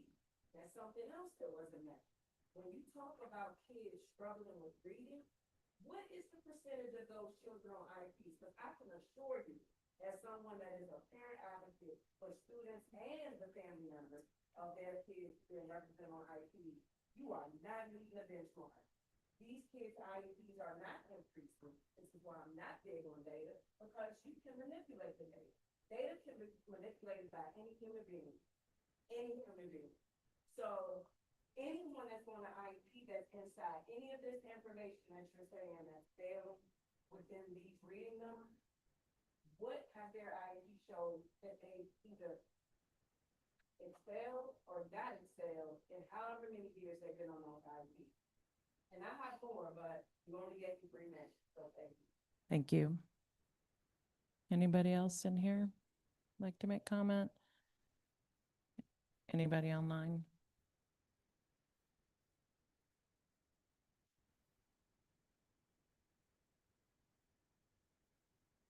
So Dr. Gurley and I will get together after he looks at calendars, and we'll figure out going forward what this will look like, and we will send out probably a poll to board members for availability and days once we get to that.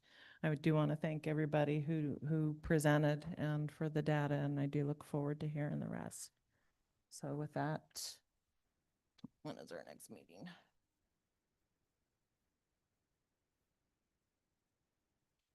Our next meeting is March 31st. I don't actually think that's